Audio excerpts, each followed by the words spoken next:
S welcome to target coaching centre Vijayapura.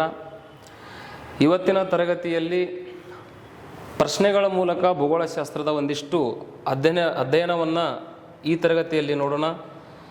ಹಿಂದೆ ನಡೆದಿರ್ತಕ್ಕಂಥ ಪರೀಕ್ಷೆಗಳಲ್ಲಿ ಒಂದಿಷ್ಟು ಪ್ರಶ್ನೆಗಳನ್ನು 5 ಪ್ರಶ್ನೆಗಳನ್ನು ಇವತ್ತಿನ ಕ್ಲಾಸ್ ಒಳಗಡೆ ನಿಮ್ಮ ಮುಂದೆ ತೆಗೆದುಕೊಂಡು ಬಂದಿದ್ದೀನಿ. ಇವನ್ನೊಂದು ಸ್ವಲ್ಪ ವಿವರಣಾತ್ಮಕವಾಗಿ ಮತ್ತು ಆ ಪ್ರಶ್ನೆಗೆ ಇರತಕ್ಕಂಥ ಆಯ್ಕೆಗಳನ್ನು ಸ್ವಲ್ಪ ನಾವು ವಿವರಗಳನ್ನು ನೋಡ್ತಾ ಒಂದೊಂದಾಗಿ ನೋಡೋಣ. ಈಗ 1ನೇ ಪ್ರಶ್ನೆ, ಸೂರ್ಯನಿಂದ ಇರುವ ದೂರದ ಆಧಾರದ ಮೇಲೆ ಗ್ರಹಗಳ ಏರಿಕೆ ಕ್ರಮ. ಅಂದ್ರೆ ನಮ್ಮ ಸೌರಮಂಡಲದಲ್ಲಿರ್ತಕ್ಕಂಥ ಈ ಒಟ್ಟು ಗ್ರಹಗಳನ್ನು ಸೂರ್ಯನಿಂದ ದೂರದಲ್ಲಿರುವ ಸ್ಥಾನವನ್ನು ಆಧರಿಸಿ ಏರಿಕೆ ಕ್ರಮದಲ್ಲಿ ಜೋಡಿಸಿರಿ ಅಂತ ಕೇಳಿದ್ದಾರೆ. ಅಂದರೆ ಸೌರಮಂಡಲದಲ್ಲಿರ್ತಕ್ಕಂಥ ಎಲ್ಲ ಗ್ರಹಗಳು ಸೂರ್ಯನಿಗೆ ಒಂದೇ ಸ್ಥಾನದಲ್ಲಿಲ್ಲ.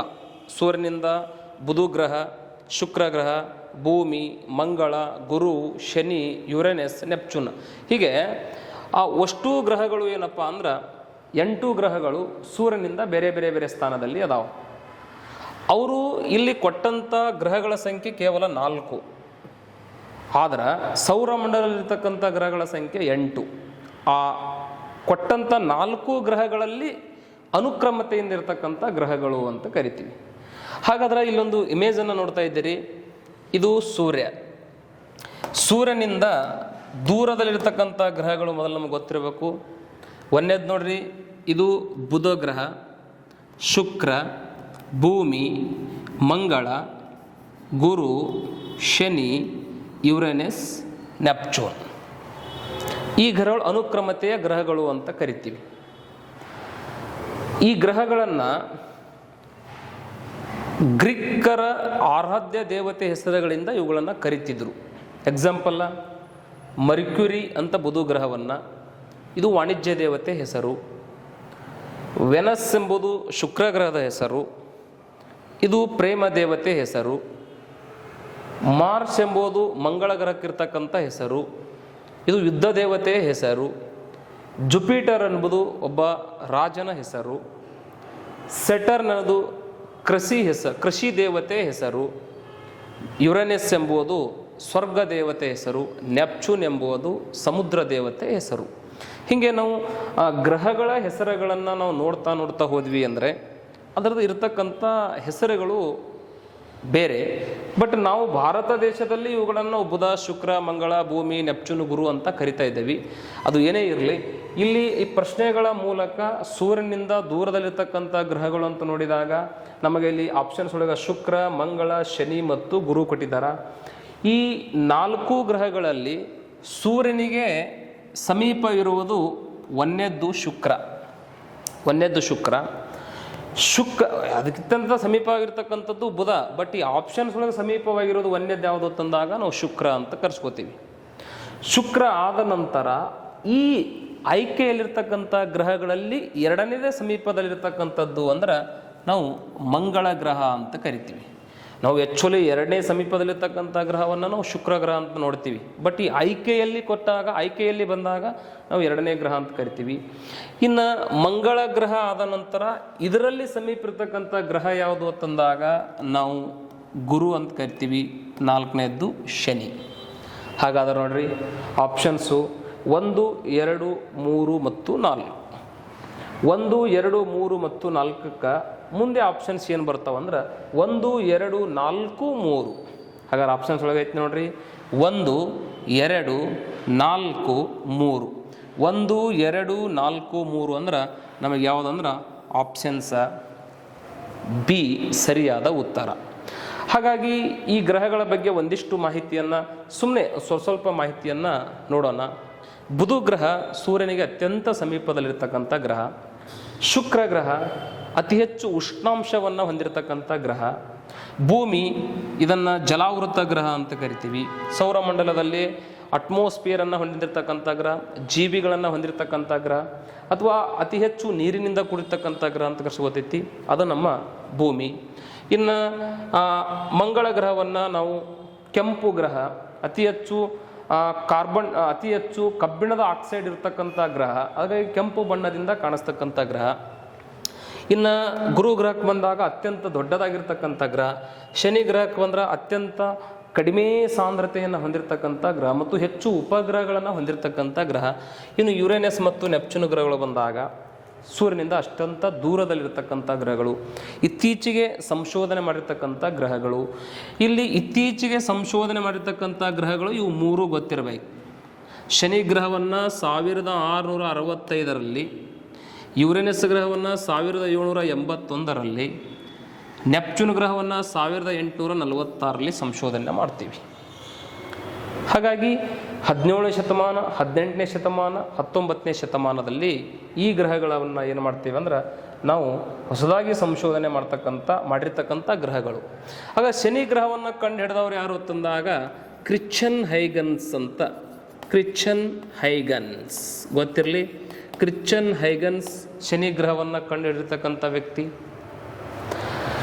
ಯುರೇನಸ್ ಗ್ರಹವನ್ನು ಕಂಡು ಹಿಡಿದವ ವಿಲಿಯಂ ಹರ್ಷಲ್.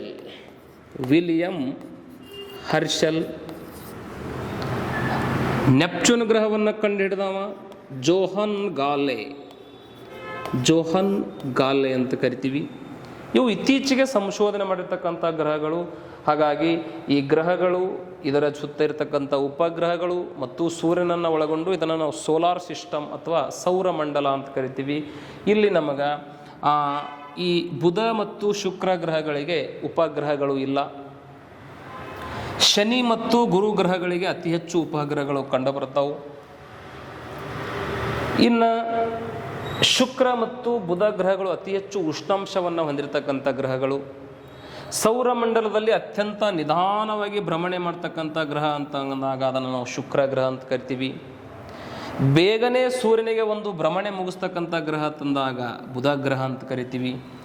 ಹೆಚ್ಚಿನ ಸಮಯದ ಪರಿಭ್ರಮಣೆಯನ್ನು ಹೊಂದಿರತಕ್ಕಂಥ ಗ್ರಹ ತಂದಾಗ ಅದನ್ನು ನೆಪ್ಚೂನ್ ಗ್ರಹ ಅಂತ ಕರಿತೀವಿ.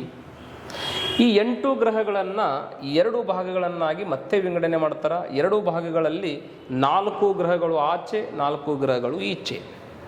ಹಾಗಾಗಿ ಈ 4 ಗ್ರಹಗಳನ್ನು ಆಂತರಿಕ ಗ್ರಹಗಳು ಅಂತ ಕರಿತೀವಿ. ಈ 4 ಗ್ರಹಗಳನ್ನು ಬಾಹ್ಯ ಗ್ರಹಗಳು ಅಂತ ಕರಿತೀವಿ.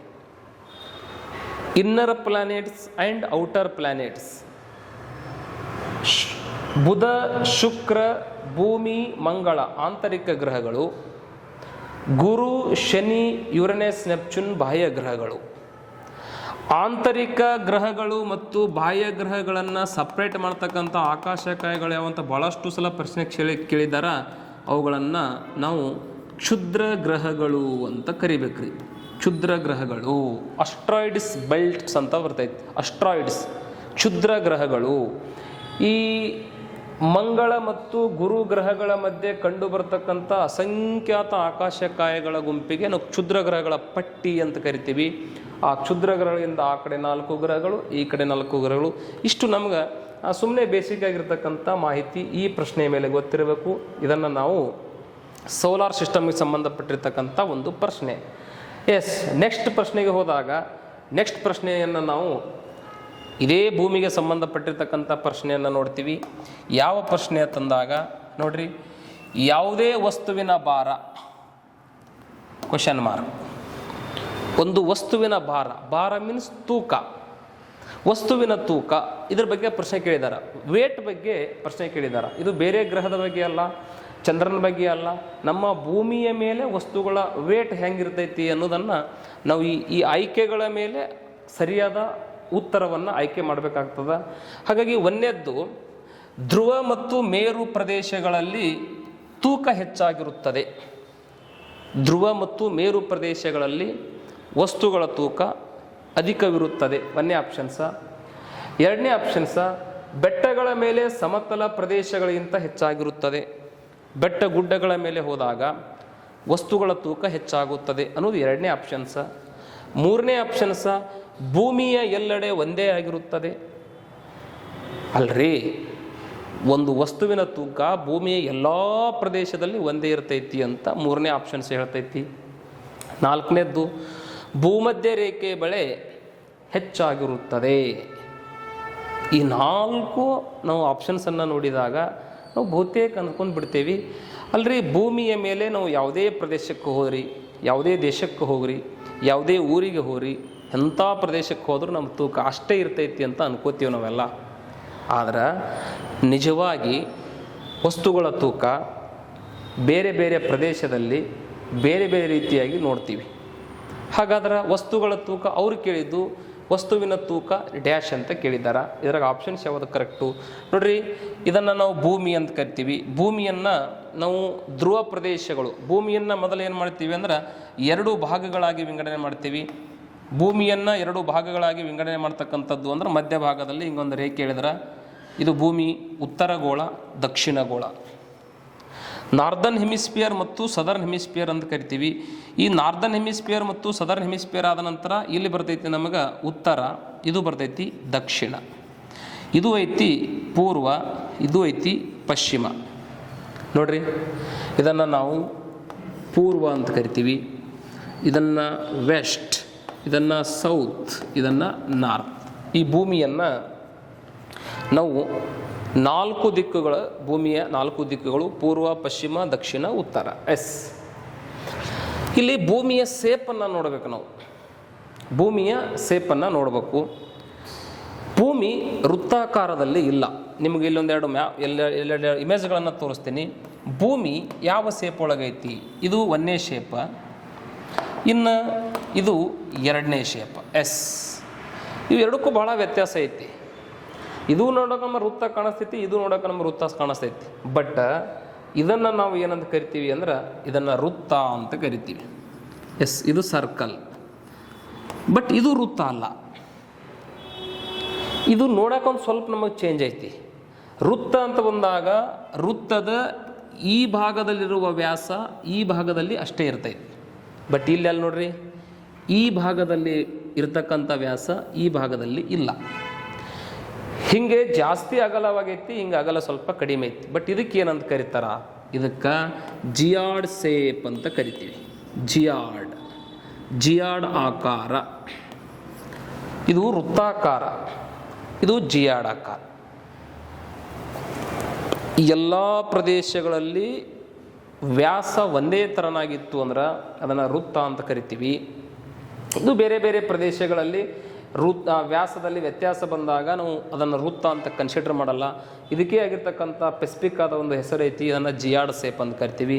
ಭೂಮಿ ಈ ಸೇಪ್ ಒಳಗೆ ಐತಿ, ಜಿಯಾರ್ಡ್ ಸೇಪ್. ಇಲ್ಲಿ ಇಮೇಜ್ ನೋಡ್ತಿರಲ್ಲ, ಪೂರ್ವ ಪಶ್ಚಿಮವಾಗಿ ಭೂಮಿ ಅಗಲವಾಗಿದ್ದು ಉತ್ತರ ದಕ್ಷಿಣವಾಗಿ ಸ್ವಲ್ಪ ಚಪ್ಪಟೆಯಾಗಿರೋದಕ್ಕೆ ಜಿಯಾರ್ಡ್ ಸೇಪ್ ಅಂತ ಕರಿತೀವಿ. ಇದೆಲ್ಲ ಯಾಕೆ ವಸ್ತುವಿನ ತೂಕಕ್ಕೆ ಮ್ಯಾಟ್ರ್ ಆಗ್ತೈತಿ ಅಂದ್ರೆ ಇದೇ ಬಹಳ ಪ್ರಮುಖವಾಗಿರ್ತಕ್ಕಂಥ ಮ್ಯಾಟ್ರ್. ಎಲ್ಲಿ? ಇದನ್ನು ಭೂಮಿಯ ಕೇಂದ್ರ ಬಿಂದು ಅಂತ ಕರಿತೀವಿ. ಇದು ಭೂಮಿಯ ಕೇಂದ್ರ ಬಿಂದು. ಈ ಭೂಮಿಯ ಕೇಂದ್ರ ಬಿಂದುವಿನಿಂದ ನಾವು ಉತ್ತರ ದಕ್ಷಿಣಕ್ಕೆ ಒಂದು ರೇಖೆಯನ್ನು ಎಳೆದೇವಿ ಅಂದ್ರೆ ನೋಡಲ್ಲಿ, ಉತ್ತರ ದಕ್ಷಿಣಕ್ಕೆ ಅಂದ್ರೆ ಈ ಭಾಗದಲ್ಲಿ ಒಂದು ರೇಖೆಯನ್ನು ಎಳೆದೇವಿ ಅಂತ ತಿಳ್ಕೋರಿ. ಇದನ್ನು ನಾವು ಕೇಂದ್ರ ಬಿಂದು ಅಂತ ಕರಿತೀವಿ. ಇಲ್ಲಿ ಕೇಂದ್ರ ಬಿಂದುವಿಗೆ ಇರ್ತಕ್ಕಂಥ ದೂರ ಮತ್ತು ಉತ್ತರ ದಕ್ಷಿಣಕ್ಕೆ ಇರ್ತಕ್ಕಂಥ ದೂರವನ್ನು ಕನ್ಸಿಡರ್ ಮಾಡಬೇಕು. ನೋಡ್ರಿ, ಉತ್ತರವನ್ನು ಉತ್ತರ ಧ್ರುವ ಅಂತ ಕರಿತೀವಿ, ಇದನ್ನು ನಾವು ದಕ್ಷಿಣ ಧ್ರುವ ಅಂತ ಕರಿತೀವಿ. ಎರಡಕ್ಕೆ ಪೋಲ್, ಭೂಮಿಯ pole, north pole and south pole. North ಅಂದ್ರೆ ಉತ್ತರ ಧ್ರುವ, ಸೌತ್ ಅಂದ್ರೆ ದಕ್ಷಿಣ ಧ್ರುವ. ಇಲ್ಲಿ ಭೂಮಿಯ ಕೇಂದ್ರ ಈ ಭಾಗಕ್ಕಿಂತ ಈ ಭಾಗಕ್ಕೆ ದೂರ ಐತಿ. ನೋಡ್ರಿ, ಭೂಮಿಯ ಕೇಂದ್ರದಿಂದ ಪೂರ್ವ ದೂರ ಐತಿ, ಭೂಮಿಯ ಕೇಂದ್ರದಿಂದ ಉತ್ತರ ಸಮೀಪಕ್ಕೆ ಐತಿ. ಯಾಕೆ ಸಮೀಪಕ್ಕೆ ಐತಿ ಇಲ್ಲಿ ನೋಡಿದ್ರೆ ಗೊತ್ತಾಗತ್ತೆ. ನೋಡ್ರಿ, ಹಿಂಗೆ ಡಿಸ್ಟನ್ಸ್ ಜಾಸ್ತಿ ಐತಿ, ಹಿಂಗೆ ಡಿಸ್ಟನ್ಸ್ ಕಡಿಮೆ ಇರೋದ್ರಿಂದ ಇಲ್ಲಿ ಅರ್ಧ ತೊಗೊಂಡಿವಂದ್ರೆ ಡಿಸ್ಟನ್ಸ ಈ ಅರ್ಧಕ್ಕಿಂತ ಇಲ್ಲಿ ಕಡಿಮೆ ಇರ್ತೈತಿ. ಹಾಗಾದ್ರೆ ಇದು ಟೋಟಲ್ ಎಷ್ಟು ಐತ್ರಿ? ಇಲ್ಲಿದಿಂದ ಇಲ್ಲಿಗೆ ಪೂರ್ವದಿಂದ ಪಶ್ಚಿಮಕ್ಕೆ ಇರ್ತಕ್ಕಂಥ ಟೋಟಲ್ ಡಿಸ್ಟನ್ಸ್ ಎಷ್ಟು ಅಂದ್ರೆ 12,756 ಕಿಲೋಮೀಟರ್. ಇದಕ್ಕೆ ಭೂ ಮಧ್ಯದ ವ್ಯಾಸ ಅಂತ ಕರಿತೀವಿ. ಬಟ್ ಹಿಂಗೆ ಎಷ್ಟೈತಿ? ಹಿಂಗೆ ಕಡಿಮೆ ಐತ್ರಿ, 12,714 ಕಿಲೋಮೀಟರ್. ಇದು ಧ್ರುವೀಯ ವ್ಯಾಸ. ಇದು ಭೂಮಧ್ಯದ ವ್ಯಾಸ, ಇದು ಧ್ರುವೀಯ ವ್ಯಾಸ. ಹಾಗಾದ್ರೆ ಇಲ್ಲಿ ನಮ್ಗೆ ಗೊತ್ತಾಗ್ತೈತ್ರಿ, ಇಲ್ಲಿ 12,756, ಇಲ್ಲಿ 12,714 ಅಂದ್ರೆ ಇದಕ್ಕಿಂತ ಇದು ಸ್ವಲ್ಪ ಕಡಿಮೆ ಐತಿ. ಹಾಗಾದ್ರೆ ಇದು ಫುಲ್ ಐತಿ ಇದು. ಬಟ್ ಅರ್ಧ ತೊಗೊಂಡೇವಿ ಅಂದ್ರೆ ಇದರ ಅರ್ಧ ಮತ್ತು ಇದರ ಅರ್ಧ ತೊಗೊಂಡಾಗ ಇದಕ್ಕಿಂತ ಇದು ಸ್ವಲ್ಪ ಕಡಿಮೆ ಆಗ್ತೈತಿ. ಇದರ ಅರ್ಥ ಏನು?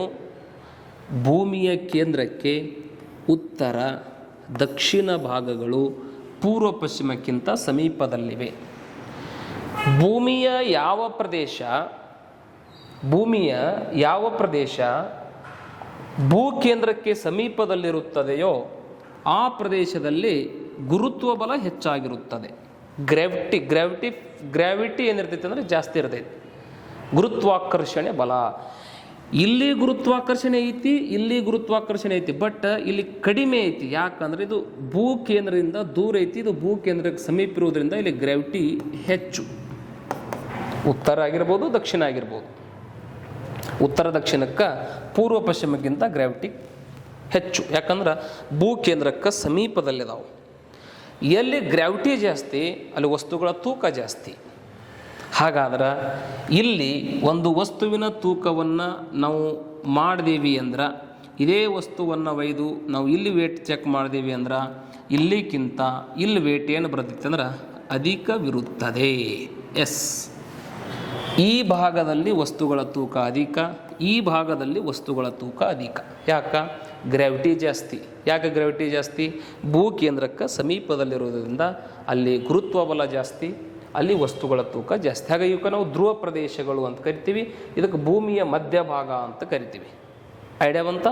ಹಾಗಾಗಿ ಇದರ ಬೇಸ್ ಮೇಲೆ ಆಪ್ಷನ್ಸ್ಗಳನ್ನು ನೋಡೋಣ್ರಿ. ಧ್ರುವ ಮತ್ತು ಮೇರುಗಳಲ್ಲಿ ಹೆಚ್ಚಾಗಿರುತ್ತದೆ. ಈಗಲೇ ಹೇಳಿ ನಾನು, ಧ್ರುವ ಪ್ರದೇಶಗಳಲ್ಲಿ ವಸ್ತುಗಳ ತೂಕ ಹೆಚ್ಚಾಗಿರ್ತೈತಿ. ಹಾಗಾದ್ರೆ ಇದು ಏನಪ್ಪ ಅಂದ್ರೆ ಕರೆಕ್ಟ್ ಆನ್ಸರ್ ಆಕೈತಿ. ಎರಡೇನು ನೋಡ್ರಿ, ಬೆಟ್ಟಗಳ ಮೇಲೆ ಸಮತಲ ಪ್ರದೇಶಗಳಕ್ಕಿಂತ ಹೆಚ್ಚಾಗಿರುತ್ತದೆ. ಇದೇನು ಸಂಬಂಧ ಇಲ್ಲ. ನೀವು ಬೆಟ್ಟಗಳ ಮೇಲೆ ಹೋಗು, ಬೆಟ್ಟಗಳ ಕೆಳಗರೆ ಬಾ, ವಸ್ತುಗಳ ತೂಕ ನಮಗೇನಪ್ಪ ಅಂದ್ರೆ ವ್ಯತ್ಯಾಸ ಆಗಲ್ಲ. ಇದು ನಮಗೆ ಆನ್ಸರ್ ಆಗಲ್ಲ. ಇನ್ನು ಭೂಮಿಯ ಎಲ್ಲೆಡೆ ಒಂದೇ ಆಗಿರುತ್ತದೆ. ಇಲ್ಲಿ ಧ್ರುವ ಪ್ರದೇಶಗಳಲ್ಲಿ ಹೆಚ್ಚಾಗೈತಿ ಅಂತಂದ್ರೆ ಒಂದೇ ಅನ್ನೋದು ನಮ್ಮದು ಬರುವುದೇ ಇಲ್ಲ. ಒಂದೇ ಇರುತ್ತದೆ ಅನ್ನೋದು ನಮಗೆ ಇಲ್ಲಿ ಸಂಬಂಧಪಡಲ್ಲ. ಹಾಗಾಗಿ ಆ ಆಪ್ಷನ್ಸು ಹೋಗಿಬಿಡ್ತು. ಭೂಮಿಯ ಮಧ್ಯರೇಖೆ ಬಳಿ ಹೆಚ್ಚಾಗಿರುತ್ತದೆ. ಇಲ್ಲಿ ಹೆಚ್ಚಾಗಿರುತ್ತದೆ ಅಂತ ಹೇಳಿದ್ರೆ 4ನೇ ಆಪ್ಷನ್ಸ. ಇಲ್ಲಿ ಹೆಚ್ಚಾಗಿರೋಕ್ಕೆ ಸಾಧ್ಯ ಇಲ್ಲ, ಯಾಕಂದ್ರೆ ಇದು ಭೂಕೇಂದ್ರದಿಂದ ದೂರದಲ್ಲಿರೋದ್ರಿಂದ ಇಲ್ಲಿ ಕಡಿಮೆ ಇರ್ತೈತಿ. ಹೆಚ್ಚಿರಲ್ರಿ, ಕಡಿಮೆ ಇರ್ತೈತಿ. ಹಾಗಾದ್ರೆ ಯಾವುದೇ ವಸ್ತುವಿನ ಭಾರ ಡ್ಯಾಶ್ ಅಂತಂದಾಗ ಧ್ರುವ ಮತ್ತು ಮೇರು ಪ್ರದೇಶಗಳಲ್ಲಿ ಅಥವಾ ಮೇರುಗಳಲ್ಲಿ ಹೆಚ್ಚಾಗಿರುತ್ತದೆ. ಇದರ ಅರ್ಥ ಧ್ರುವ ಪ್ರದೇಶಗಳಲ್ಲಿ ವಸ್ತುಗಳ ತೂಕ ಹೆಚ್ಚಾಗಿರುತ್ತದೆ. ಬಹಳಷ್ಟು ಸಲ ಪ್ರಶ್ನೆ ಕೇಳಿದಾರ.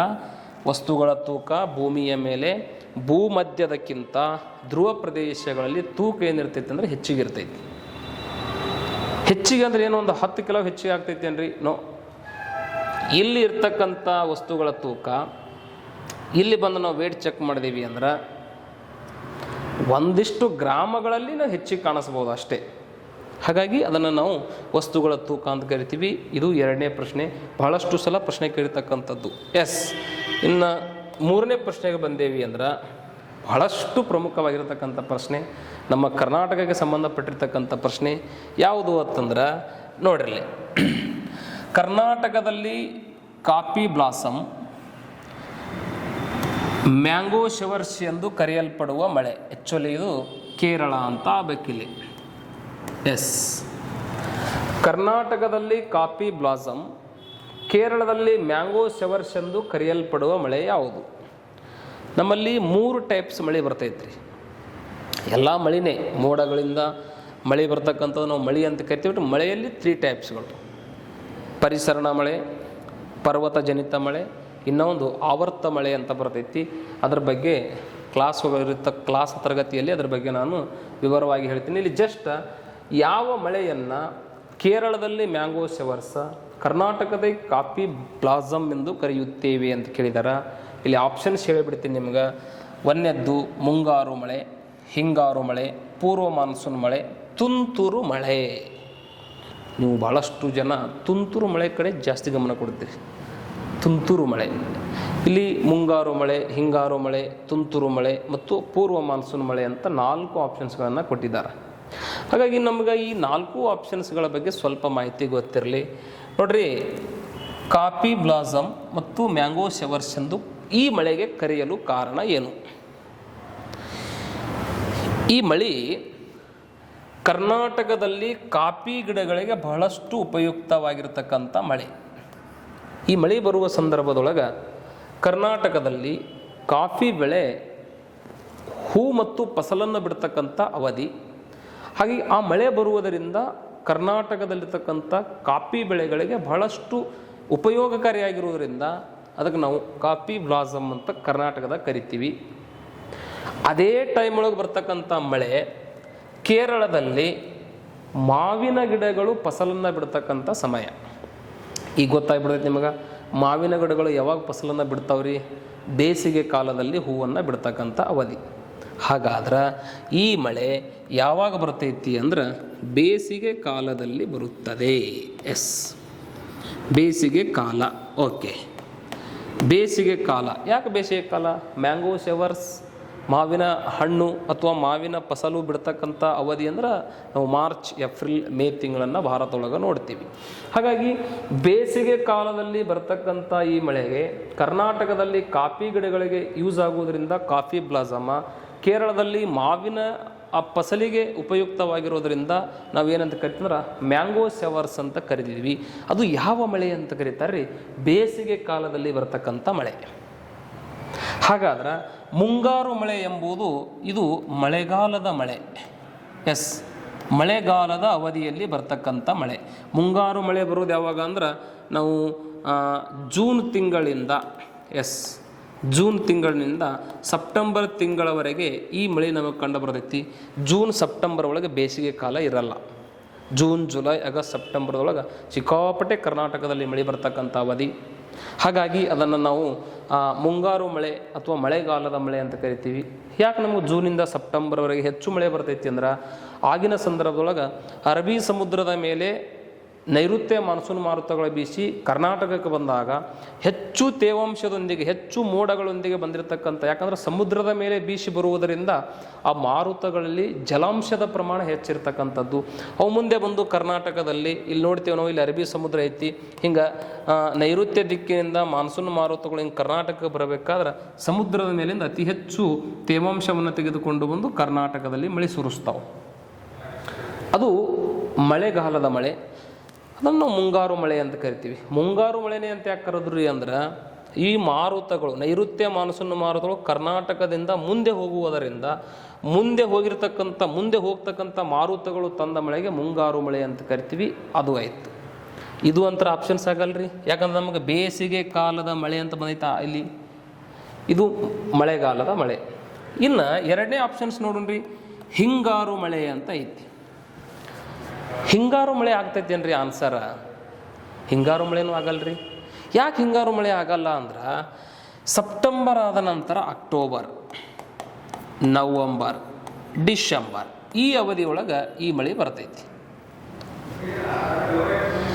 ಅಕ್ಟೋಬರ್, ನವಂಬರ್, ಡಿಸೆಂಬರ್ ಅವಧಿ ಒಳಗಡೆ ನೋಡ್ರಿ, ಜೂನ್, ಜುಲೈ, ಆಗಸ್ಟ್, ಸೆಪ್ಟೆಂಬರ್ ತನಕ ಹಿಂಗೆ ಹೋಗಿರ್ತಕ್ಕಂಥ ಮಾರುತಗಳು ವಾಪಸ್ ಹೋಗ್ತಕ್ಕಂಥ ಕಾಲವೇ ಅಕ್ಟೋಬರ್, ನವಂಬರ್.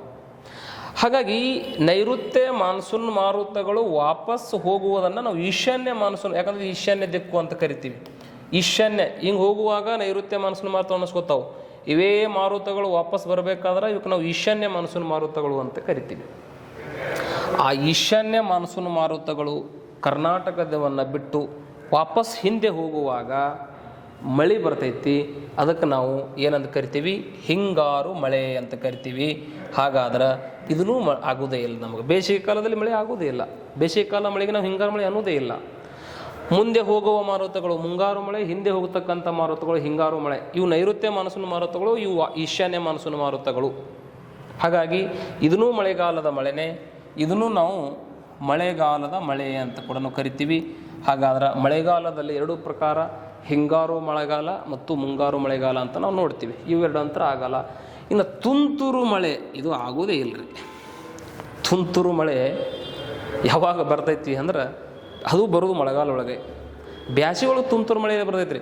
ಬ್ಯಾಸಿಗೆ ಒಳಗೆ ಮಳೆ ಬರ್ತೈತಿ, ಎಂಥ ಮಳೆ ಬರ್ತೈತಿ, ಗುಡುಗ, ಸಿಡಿಲ, ಮಿಂಚ, ವೇಗವಾದ ಗಾಳಿ, ಎಲ್ಲ ಪತ್ರ ಶೆಡ್ಗಳೆಲ್ಲ ಹಾರಿ ಹೋಗ್ತಿರ್ತಾವೆ ನೋಡ್ರಿ. ನೀವು ಅವಕಾಳಿ ಮಳೆ ಅಂತ ಕರೀತಾರೆ, ಅದಕ್ಕೆ ತುಂತುರು ಮಳೆ ಅಂತ ಕರೀತಾರೇನು? ತುಂತುರು ಮಳೆ ಬರೋದು ಮಳೆಗಾಲದೊಳಗೆ. ಹಾಗಾದ್ರೆ ಇದೂ ಆಗೋದಿಲ್ಲ. ಹಾಗಾದ್ರೆ ಯಾವುದು ಉಳಿತೀರಿ ನಮಗೆ? ಯಾವುದು ಉಳಿತು? ಪೂರ್ವ ಮಾನ್ಸೂನ್ ಮಳೆ ಅಲ್ರಿ. ಬೇಸಿಗೆ ಕಾಲದ ಮಳೆಗೆ ಏನಂತ ಕರೀತಾರೆ ಅಂದ್ರೆ ಪರಿಸರಣ ಮಳೆ ಅಂತ ಕರಿತೀವಿ. ಪರಿಸರಣ ಮಳೆ ಅಂದರೆ ಏನು? ಬೇಸಿಗೆ ಕಾಲದಲ್ಲಿ ಆಗ್ತಕ್ಕಂಥ ಮಳೆ. ಹೆಂಗಾಗ್ತೈತಿ ಮಳೆ? ಬೇಸಿಗೆ ಕಾಲದಲ್ಲಿ ಬಹಳಷ್ಟು ಉಷ್ಣ, ಸೂರ್ಯನ ಕಿರಣಗಳು ಹೆಚ್ಚು ಹೆಚ್ಚು ಬೀಳುವುದರಿಂದ ಹೆಚ್ಚು ಉಷ್ಣ. ಆ ಉಷ್ಣದ ಪರಿಣಾಮದಿಂದ ಸಾಗರ ಸಮುದ್ರದ ನೀರೆಲ್ಲವೂ ಆವಿಯಾಗಿ ಬೇಗನೆ ಮೇಲೆ ಹೋದಂತೆ ಟೆಂಪ್ರೇಚರ್ ಕಡಿಮೆ ಆಕೈತಿ. ಮೇಲೆ ಹೋದಂತೆ ಉಷ್ಣವನ್ನು ಕಳೆದುಕೊಂಡು ಮೋಡಗಳಾಗಿ ಅವತ್ತೇ ಮಳೆ ಬತ್ತು ಸಾಯಂಕಾಲ ಅಂದ್ರೆ ಅದಕ್ಕೆ ಪರಿಸರಣ ಮಳೆ ಅಂತ ಕರಿತೀವಿ. ಇದು ಸಾಯಂಕಾಲ ಬರುವುದರಿಂದ ಸಾಯಂಕಾಲ ಮಳೆ ಅಂತ ಕರಿತೀವಿ. ಸಂಜೆ 4ರ ಸಮಯದಲ್ಲಿ ಬರುವುದರಿಂದ ಸಂಜೆ 4ರ ಮಳೆ ಅಂತ ಕರಿತೀವಿ. 4ರ ಮಳೆ, ಸಾಯಂಕಾಲ ಮಳೆ. ನೋಡಿ ಎಷ್ಟೆಷ್ಟದಾವು ಸಾಯಂಕಾಲ ಮಳೆ. ಇನ್ನು 4ರ ಸಮಯದೊಳಗೆ ನಾವು ಏನು ಕುಡಿತೀವ್ರಿ? ಎಲ್ಲರೂ ಚಹಾ ಕುಡಿತಕ್ಕಂಥ ಸಮಯ.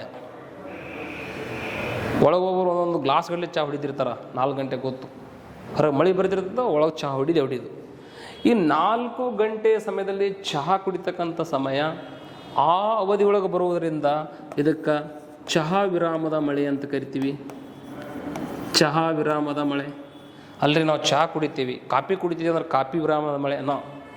ಚಹಾ ವಿರಾಮದ ಮಳೆ ಅಂತ ರೂಢಿಗತವಾಗಿ ಬಂದಿರತಕ್ಕಂಥದ್ದು.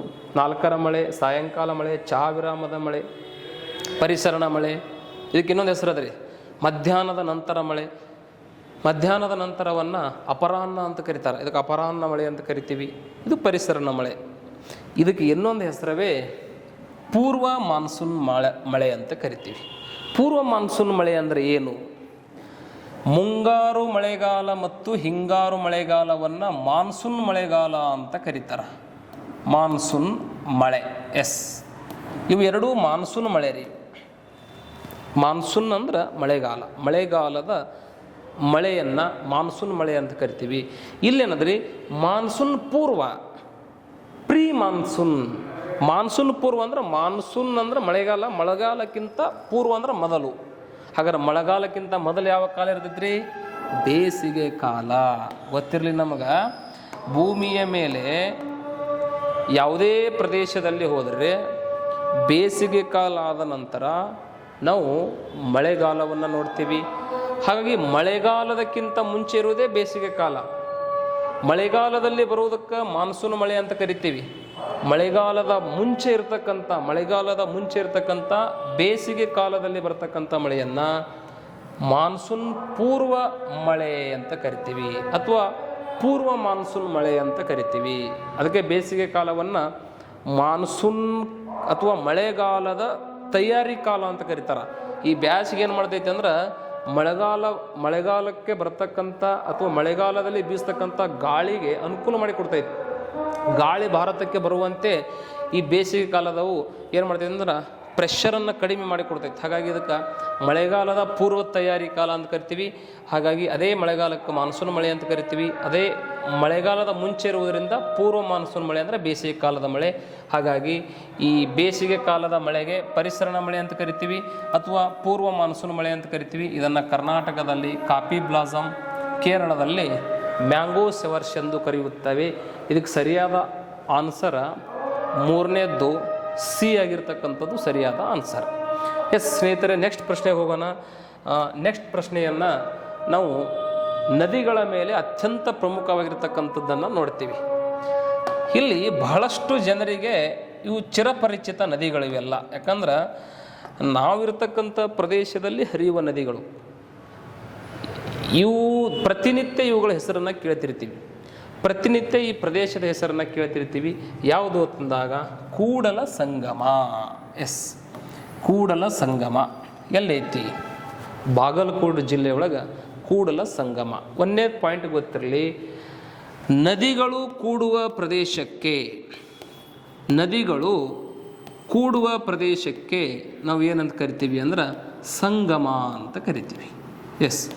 ಈ ಕಡೆ ಒಂದು ನದಿ, ಈ ಕಡೆ ಒಂದು ನದಿ, ಇದೇ ಯಾವುದು ಅಂದ್ರೆ ಸಂಗಮ. ಯಾವುದೇ ನದಿಗಳು ಕೂಡುವ ಪ್ರದೇಶಕ್ಕೆ ನಾವು ಸಂಗಮಗಳು ಅಂತ ಕರಿತೀವಿ. ಅದಕ್ಕೆ ನಾವು ಕೂಡಲ ಸಂಗಮ ಅಂತ ಕರಿತೀವಿ. ಅವ್ರೇನು ಕೇಳಿದಾರ? ಕೂಡಲ ಸಂಗಮವು ಈ ಕೆಳಗಿನ ಯಾವ ನದಿಗಳ ಸಂಗಮವಾಗಿದೆ? ಕೂಡಲ ಸಂಗಮದಲ್ಲಿ ಯಾವ ನದಿಗಳು ಸಂಗಮವಾಗುತ್ತವೆ ಅಂತ ಪ್ರಶ್ನೆ ಕೇಳಿದಾರ. ಹಾಗಾದ್ರೆ ಬಾಗಲಕೋಟೆ ಜಿಲ್ಲೆಯಲ್ಲಿ ಹರಿತಕ್ಕಂಥ ನದಿಗಳು ಯಾವ್ಯಾವು ಅಂತ ಗೊತ್ತಿರಲಿ. ಬಾಗಲಕೋಟೆ ಜಿಲ್ಲೆಯಲ್ಲಿ ಕೃಷ್ಣಾ ನದಿ ಹರಿತೈತಿ. ಬಾಗಲಕೋಟೆ ಜಿಲ್ಲೆಯಲ್ಲಿ ಘಟಪ್ರಭಾ ನದಿ ಹರಿತೈತಿ, ಬಾಗಲಕೋಟೆ ಜಿಲ್ಲೆಯಲ್ಲಿ ಮಲಪ್ರಭಾ ನದಿನೂ ಹರಿತೈತಿ. ಬಟ್ ಬಾಗಲಕೋಟೆ ಜಿಲ್ಲೆಯಲ್ಲಿ ಕಾಳಿ ನದಿ ಹರಿಯುವುದಿಲ್ಲ. ಕಾಳಿ ನದಿ ಉತ್ತರ ಕನ್ನಡ ಜಿಲ್ಲೆಯಲ್ಲಿ ಹರಿತಕ್ಕಂಥ ನದಿ. ಹಾಗಾದ್ರೆ ಒಂದು ಆಪ್ಷನ್ಸ್ ತೆಗೆದು ಬಿಡ್ಬೇಕು ನಾವು. ಕಾಳಿ ಮತ್ತು ಕೃಷ್ಣ ಮುಗದೇ ಹೋಯಿತು, ಆಗುವುದೇ ಇಲ್ಲ. ಇನ್ನು ಉಳಿತು ನಮಗೆ ಕೃಷ್ಣ ಮಲಪ್ರಭಾ, ಕೃಷ್ಣ ಘಟಪ್ರಭಾ, ಘಟಪ್ರಭಾ ಮತ್ತು ಮಲಪ್ರಭಾ. ಇಲ್ಲೊಂದು ಇನ್ನೊಂದು ಅಂಶ ಗೊತ್ತಿರಲಿ, ಘಟಪ್ರಭಾ ಮತ್ತು ಮಲಪ್ರಭಾ ಎಂಬ ನದಿಗಳು ಕೃಷ್ಣಾ ನದಿಯ ಉಪನದಿಗಳು. ಸಣ್ಣ ನದಿಯು ದೊಡ್ಡ ನದಿಗೆ ಹೋಗಿ ಸೇರಿದಾಗ ಆ ದೊಡ್ಡ ನದಿಯ ಉಪನದಿಗಳಾಗಿ ಕನ್ಸಿಡರ್ ಆಗ್ತವೆ. ಹಾಗಾಗಿ ಘಟಪ್ರಭಾ ಮತ್ತು ಮಲಪ್ರಭಾ ನದಿಗಳು ಪ್ರತ್ಯೇಕವಾಗಿ ಹೋಗಿ ಕೃಷ್ಣಾ ನದಿಗೆ ಸೇರ್ತಕ್ಕಂಥ ಉಪನದಿಗಳಾಗಿರೋದ್ರಿಂದ ಇವು ಎರಡು ನದಿಗಳು ಒಂದನ್ನೊಂದು ಎಲ್ಲಿ ಸಂಧಿಸುವುದಿಲ್ಲ. ಹಾಗಾದ್ರೆ ನಮ್ಮ ಘಟಪ್ರಭಾ ಮತ್ತು ಮಲಪ್ರಭಾ ಅಂತ ಆಗೋದೇ ಇಲ್ಲ. ಬಟ್ ಇಲ್ಲಿ ಆಗಬೇಕು ಕೃಷ್ಣ ಮತ್ತು ಮಲಪ್ರಭಾ, ಕೃಷ್ಣ ಮತ್ತು ಘಟಪ್ರಭಾ. ನಿಮಗೆ ಬಹಳಷ್ಟು ಈ ನದಿಗಳ ಬಗ್ಗೆ ಬಹಳಷ್ಟು ಮಾಹಿತಿ ಗೊತ್ತಿರಲಿ. ಯಾಕಂದ್ರೆ ಮೊದಲು ಕೃಷ್ಣಾ ನದಿ ಬಗ್ಗೆ ಸ್ವಲ್ಪ ಇಲ್ಲಿ ಮ್ಯಾಪ್ ಥ್ರೂಯಿಂದ ಬಿಡಿಸ್ತೀನಿ. ಇವೆರಡರಲ್ಲಿ ಯಾವುದು ಆನ್ಸರನ್ನು ನೀವೇ ಹೇಳ್ತೀರಿ. ಒಂದನೇದ್ದು ಮಹಾರಾಷ್ಟ್ರದಿಂದ ಬರ್ತಕ್ಕಂಥ ಕೃಷ್ಣಾ ನದಿ ಬೆಳಗಾವಿ ಜಿಲ್ಲೆ, ಬಾಗಲಕೋಟ, ವಿಜಯಪುರ, ಯಾದಗಿರಿ, ರಾಯಚೂರಿನ ಮೂಲಕ ಮುಂದೆ ತೆಲಂಗಾಣ ಮತ್ತು ಆಂಧ್ರ ಪ್ರದೇಶ ರಾಜ್ಯಕ್ಕೆ ಹರಿದು ಹೋಗುತ್ತದೆ. ಈ ನದಿ ಹರಿಬೇಕಾದ್ರೆ ಬರೋಬ್ಬರಿ ಕರ್ನಾಟಕದಲ್ಲಿ 483 ಕಿಲೋಮೀಟರ್ ಉದ್ದ ಹರಿತೈತಿ. ಎಷ್ಟು ಡಿಸ್ಟಿಕ್ಗಳು ಹೇಳಿದೆ ನಾನು? 5: ಬೆಳಗಾಂ, ಬಾಗಲಕೋಟ್, ವಿಜಯಪುರ, ಯಾದಗಿರಿ ಮತ್ತು ರಾಯಚೂರು. ಕರ್ನಾಟಕದ 5 ಜಿಲ್ಲೆಗಳಲ್ಲಿ ಹರಿತಕ್ಕಂಥ ಈ ನದಿ ರಾಯಚೂರು ಜಿಲ್ಲೆ ಆದ ನಂತರ ಮುಂದೆ ಆಂಧ್ರ ಪ್ರದೇಶ ಮತ್ತು ತೆಲಂಗಾಣ ರಾಜ್ಯಗಳ ಮೂಲಕ ಹೋಗಿ ಈ ಕಡೆ ಪೂರ್ವಕ್ಕೆ ಬಂಗಾಳಕೊಲ್ಲಿ ಎಂಬ ಜಲಭಾಗಕ್ಕೆ ಸೇರ್ತಕ್ಕಂಥ ನದಿನೇ ಇದು ಕೃಷ್ಣಾ ನದಿ. ಈ ಕೃಷ್ಣಾ ನದಿಗೆ ಎಡಭಾಗದಿಂದ ಮತ್ತು ಬಲಭಾಗದಿಂದ ಒಂದಿಷ್ಟು ನದಿಗಳು ಬಂದು ಜಾಯ್ನ್ ಆಗ್ತಾವೆ. ನಾವು ಏನಂತ ಕರಿತೀವಿ ಅಂದರೆ ಉಪನದಿಗಳು ಅಂತ ಕರೆಸ್ಕೋತೀವಿ.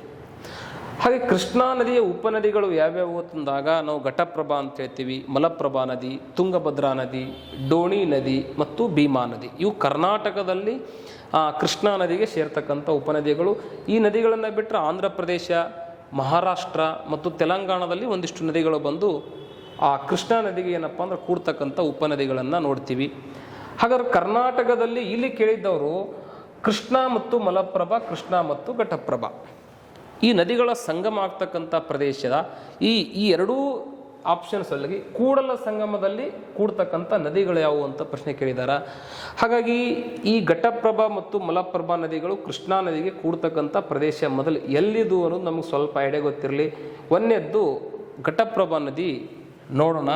ಮಹಾರಾಷ್ಟ್ರದಿಂದ ಬೆಳಗಾವಿ ಜಿಲ್ಲೆ ಆದ ನಂತರ ಬಾಗಲಕೋಟೆ ಜಿಲ್ಲೆಯಲ್ಲಿ ಬಂದು ಕೃಷ್ಣಾ ನದಿಯನ್ನು ಸೇರ್ತೈತೆ.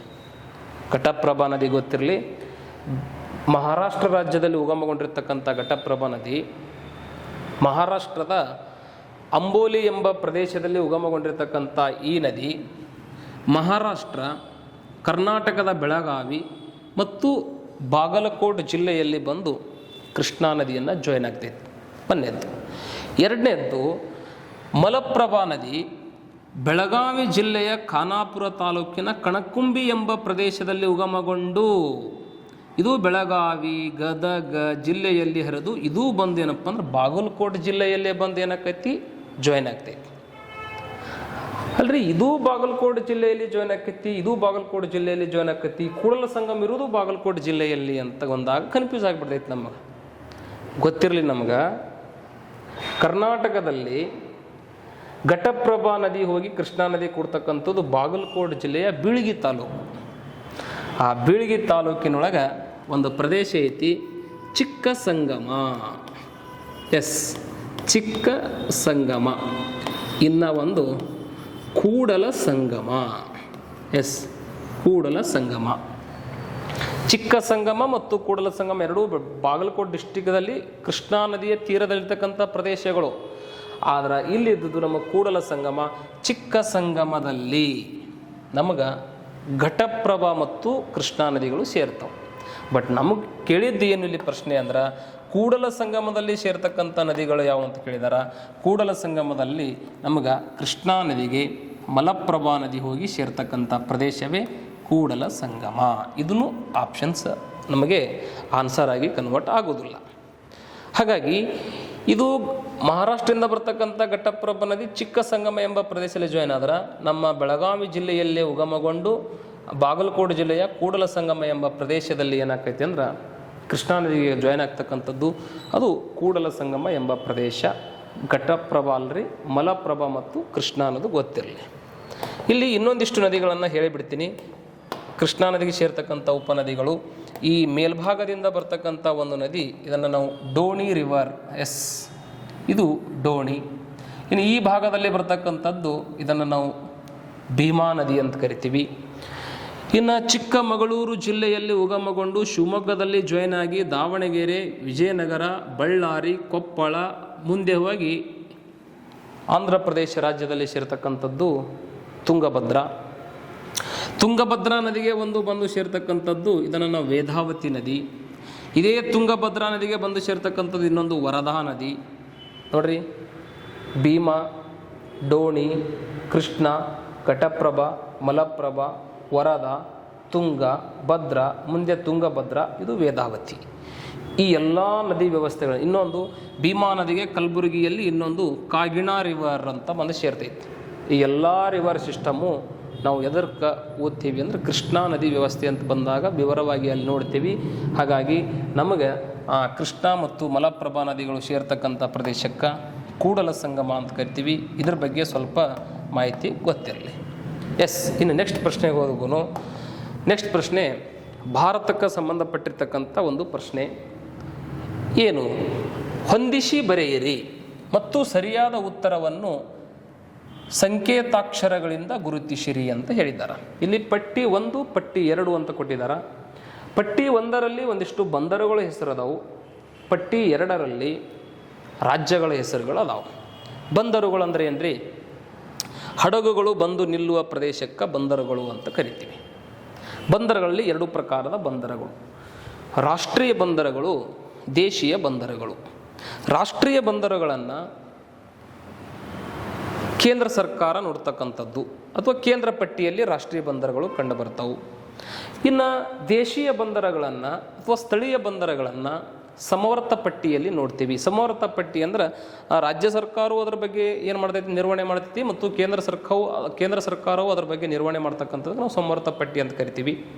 ಹಾಗಾಗಿ ಇಲ್ಲಿ 4 ಬಂದರುಗಳನ್ನು ಕೇಳಿದ್ದಾರೆ. ಈ 4 ಬಂದರುಗಳಿಗೆ ನಾವು ರಾಷ್ಟ್ರೀಯ ಬಂದರುಗಳು ಅಂತ ಕರಿತೀವಿ. ಅವು ಎಲ್ಲಿ ಅದಾವು ಅನ್ನೋ ಸ್ವಲ್ಪ ಕೊರದ ಸ್ಟೇಟ್ಗಳನ್ನು ಮ್ಯಾಚ್ ಮಾಡಿದರೆ ಈ ಒಂದು ಕ್ವಶನ್ಗೆ ಆನ್ಸರನ್ನು ಹುಡುಕಬಹುದು. ಮೊದಲು ನೋಡ್ರಿ, ಭಾರತ 3 ದಿಕ್ಕಿನಲ್ಲಿ ನೀರಿನಿಂದ ಕೂಡಿದ ಪ್ರದೇಶ. ಇಲ್ಲಿದಿಂದ ಭಾರತದ ಭೂಪ್ರದೇಶ ಏನಾಕೈತಿ? ಎಂಡಾಗಿ ಇಲ್ಲಿದಿಂದ ಸಮುದ್ರ ಸ್ಟಾರ್ಟ್ ಆಕೈತಿ. ಇದೆಲ್ಲವೂ ಸಮುದ್ರದ ತೀರ. ಭಾರತದ ಈ ಸಮುದ್ರದ ತೀರವನ್ನು ನಾವು ಕರಾವಳಿ ಪ್ರದೇಶ ಅಂತ ಕರಿತೀವಿ.